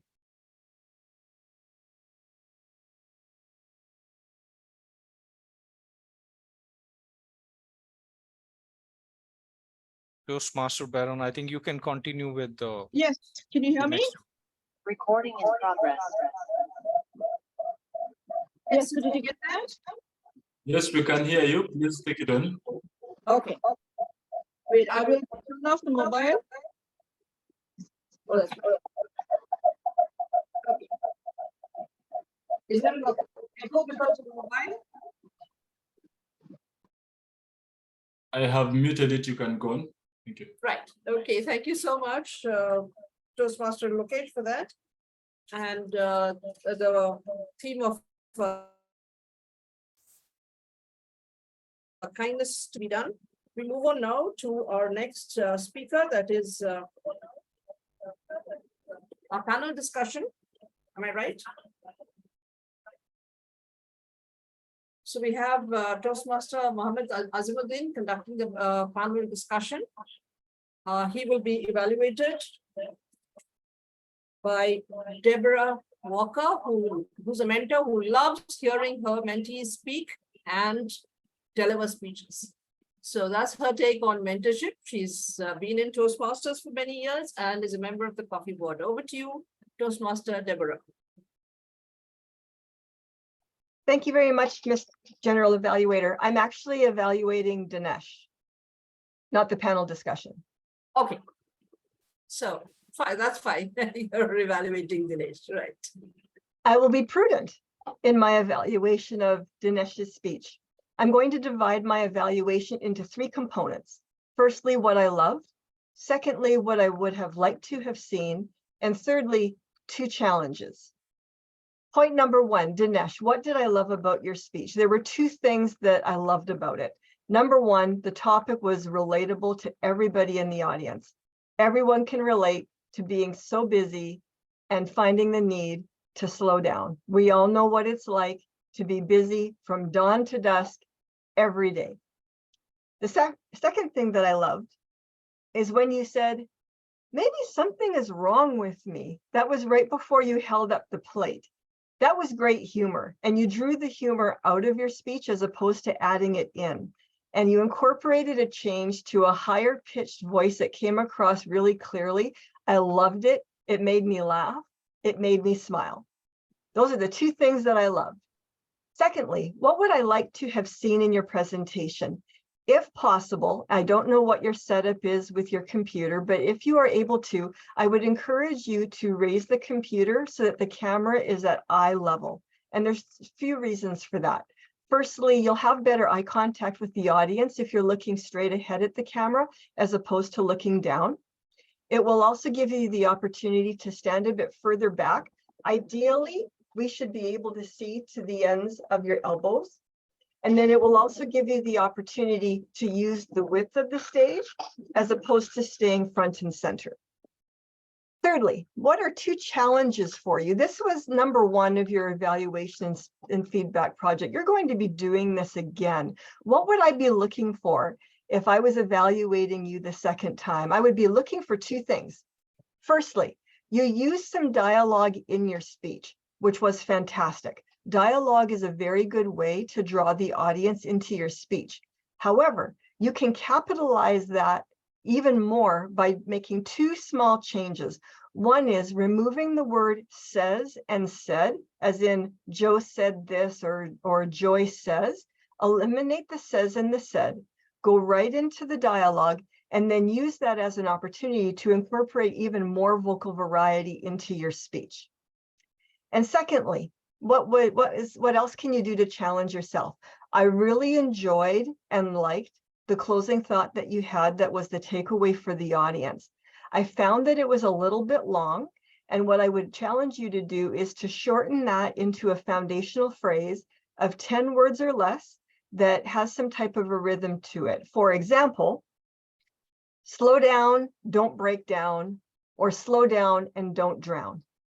So overall, there were some things in your speech I really loved. There was something that I would have liked to have seen done differently. And there's 2 challenges for you. I will send all of this in a written evaluation to you following today's meeting, as well as 2 additional resources for you. Back to you, Madam General Evaluator. Thank you so much, Madam Deborah Walker. That was an excellent analysis of Dinesh's speech. And I move on now to our next speaker for the panel discussion. Barbara will be evaluating Mohammed Azimuddin and panel discussion. Over to you, Toastmaster Barbara. Yes.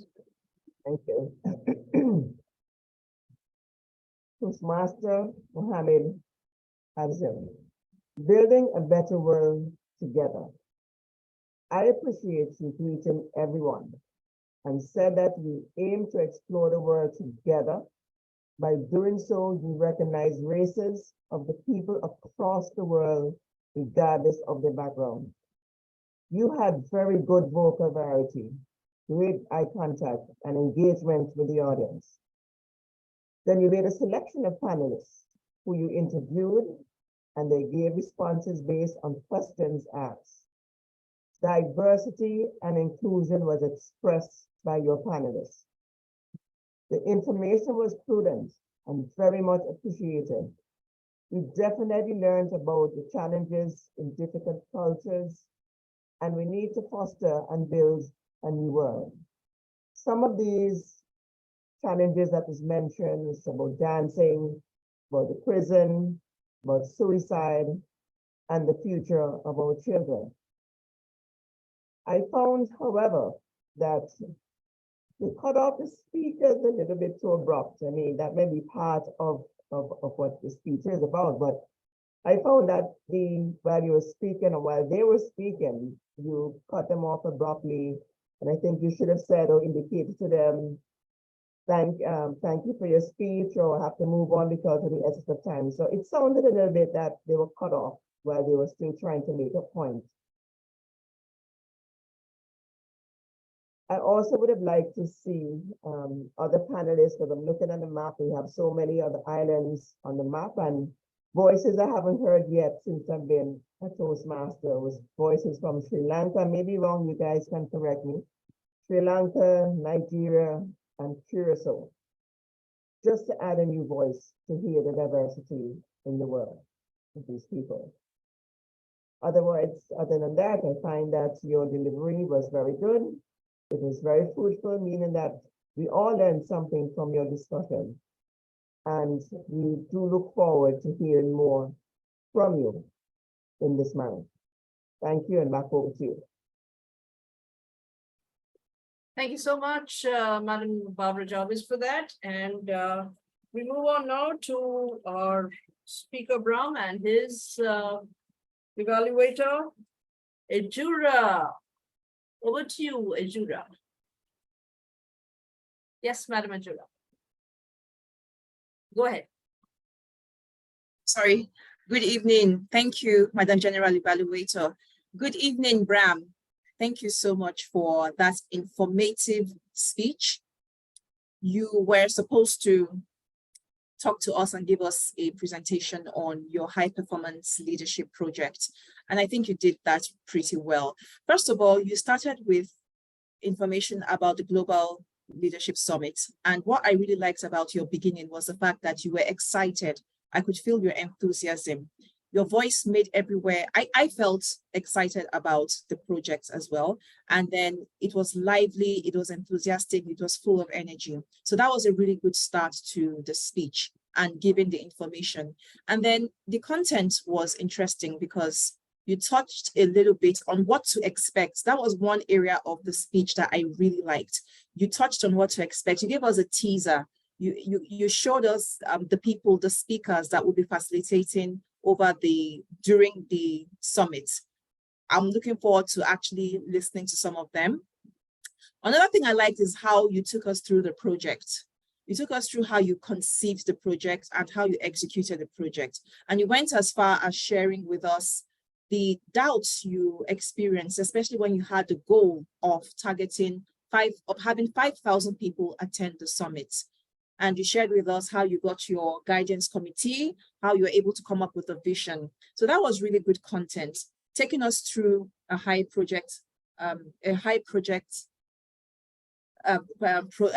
performance leadership project. Another thing I liked was you touched a little bit on what to expect in terms of the content, what we're going to hear.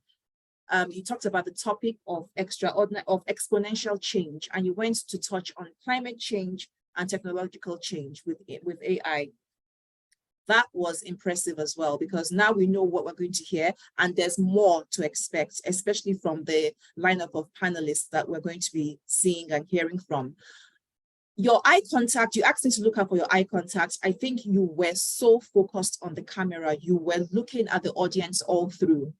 Another thing you asked me to focus on was your connection with the audience. I would say that could be worked on. At first, you kind of did connect with the audience, but towards the end, I was hoping, knowing you and hearing you speak before, normally you would get audience involved in the chats. You would say things like, show of hands, who's going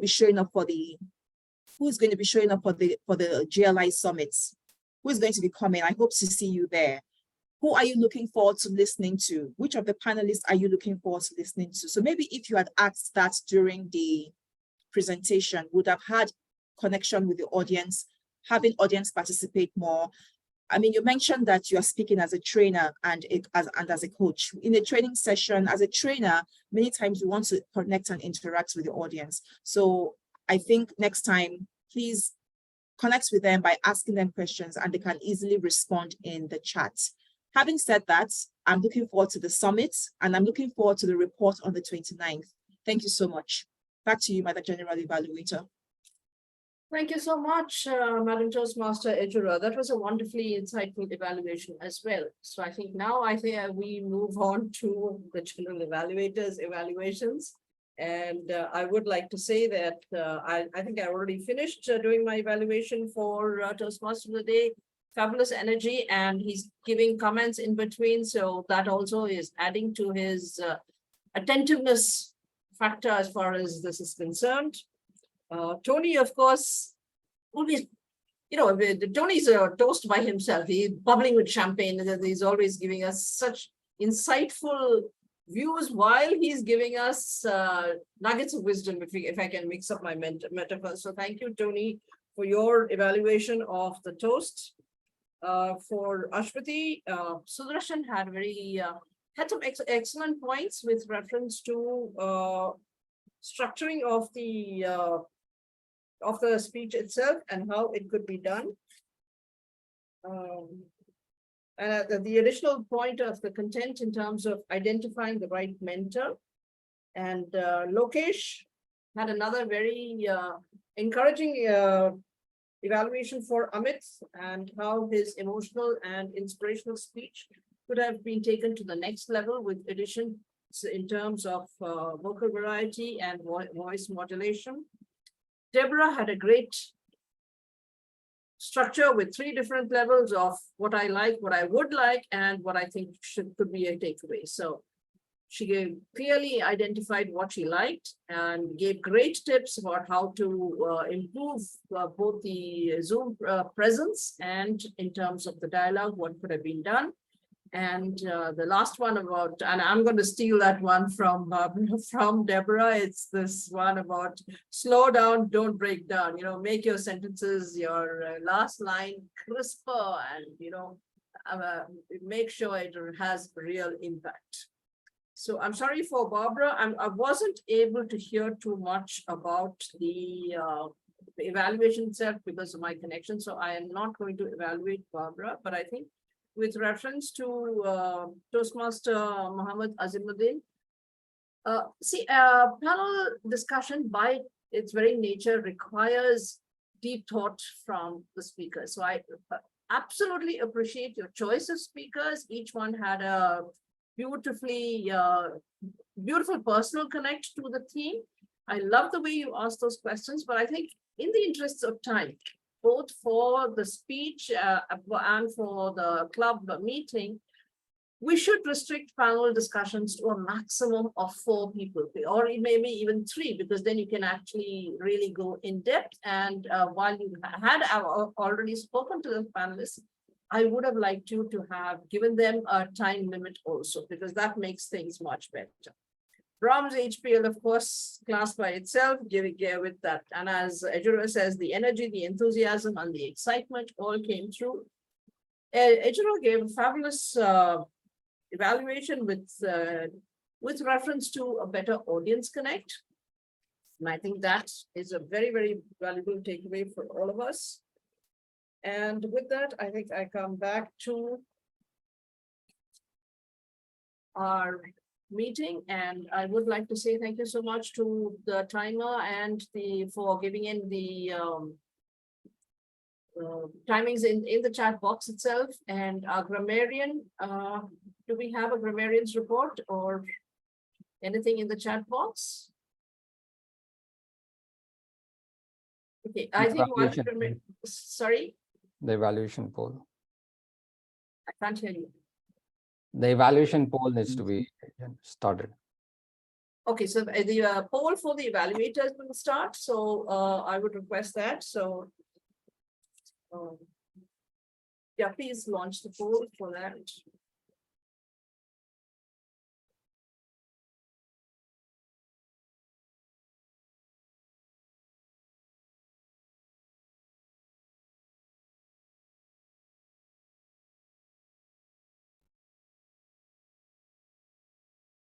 Yes, anything with the grammarian putting in the how many people use the word of the day?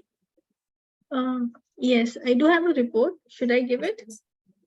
Yeah, do you have a, okay, couple of minutes is fine. Go ahead. Yeah, the word of the day was used by Toastmaster Baron Ochola, then Toastmaster Muhammad Azimuddin, Toastmaster Deborah Walker, and in chats by Toastmaster Amit and Toastmaster Brahm. Then I do have a report as well. Should I type it or should I just say it right now? I'm sorry, do you have the that? grammar report? No, I think we just send it on chat on the WhatsApp. So that will be absolutely fine, right? So with that, I think I will hand you all right back into the arms of our Toastmaster of the day, Baron. Over to you, Toastmaster Baron. Thank you so much, General Evaluator, Toastmaster Nina John. And at this point, we are going to have the thought of the day.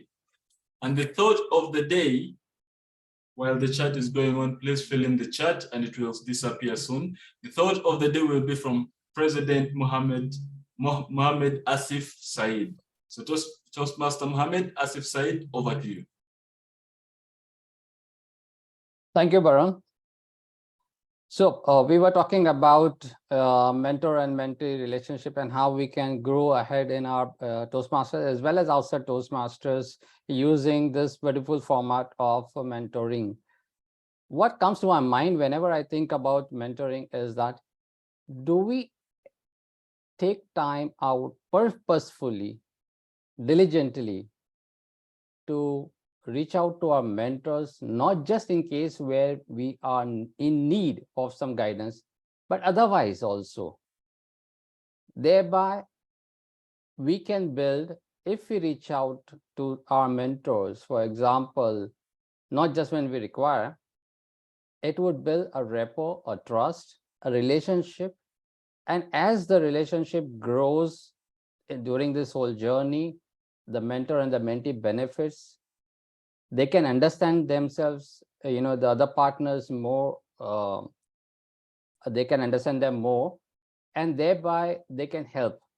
But most importantly is, connecting with the mentor quite often and thanking them as well. So for my example, what I do is that either whenever I'm coming across this word mentoring, I think about it and I reach out back to my mentors, thanking them, for their all efforts which they have taken and the guidance which they have given to me. So that's number one, it's a trigger point for me. Number two, what I normally do as a trigger point is whenever I come across and I meet them, let's say I'm passing through the house of my mentor, most of the time it's on the way. I think about it and I try to reach out to him, and ask him his well-being as well. So these are kind of, thought process which I've built so that I fit into my subconscious mind to keep thanking, just like, how we keep thanking, maybe if you believe in, whatever religion, but you thank out to God, I reach out to my mentors and I keep thanking them and I keep learning. So that the relationship continuously nurtures, and then you benefit a lot over this journey where you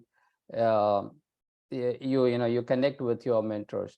Because most important is that unless until that connection and the trust is not built, it will remain on an artificial level, and you will not be able to get those deeper insights or that forthcoming which comes out with that intention to help you as a mentor to grow in this world. That wouldn't happen. It's like organic growth. It won't happen. It would just be on some unnatural or artificial way it would happen. So I just encourage you all, just a thought of the day, to intentionally keep reaching out to your mentors periodically as a diligent exercise itself. Back to you, Toastmaster of the day. Thank you so much, Toastmaster Asif Said. Thank you for that wonderful thought of the day. My apologies for being a bit distracted. Our PR master dropped off due to technical issues. I would like to sum up with one quote. This quote is, "What an elder sees sitting down, a young man cannot see if he climbs a tree." I'll repeat that once again. What an elder sees sitting down, a young man cannot see if he climbs a tree. And that is an African proverb from the Igbo ethnic group, which is from Nigeria. Now, when it says young man, it's not necessarily about age, but it's about a mentor and a mentee, right? What a mentor sees sitting down, a mentee cannot see even if they were standing on a tree. And I will just use that to summarize what mentorship is. And the reason why we had a meeting about mentorship is, according to Harvard Business Review, poor mentorship is actually worse than not having mentorship at all. So whenever we have problems in mentorship, it affects us more than if we did not have mentorship in the first place. So it's important for us to get mentorship right. Now, I would like to relay, before I hand over back to the president. Baron, we have certificates. I have certificates. Aswathy has sent it now. Wonderful, wonderful. I thought we had not gotten to it. So can we share the certificates? Oh, I think it still need to be audited. It need to be rated, I think. This is not full. It need to be edited as yet. It need to be edited as yet. We are running late. Can we? We are running late. We shall buy a minute and we shall have the president share them if they come through. If they do not, then we can share them in the chat. But to announce, perhaps let me just announce who the better and best speakers were. The better evaluator of the day is Toastmaster Deborah Walker. Round of applause. And the better effort speaker today is Mohammed Azimuddin. Round of applause. We shall ensure that you receive your certificates. I would like to appreciate every Toastmaster and every guest for attending the meeting and staying till now, and the speakers, evaluators, and role players. At this point, allow me to hand over back to the president. President Asif, over to you. Well, this moment, thank you everyone for joining the meeting, and it was a fabulous meeting full of learnings. And so mentorship and mentoring is a very important area in Toastmasters. Considering that the time is an essence, I would adjourn the meeting and we will connect with the visitors.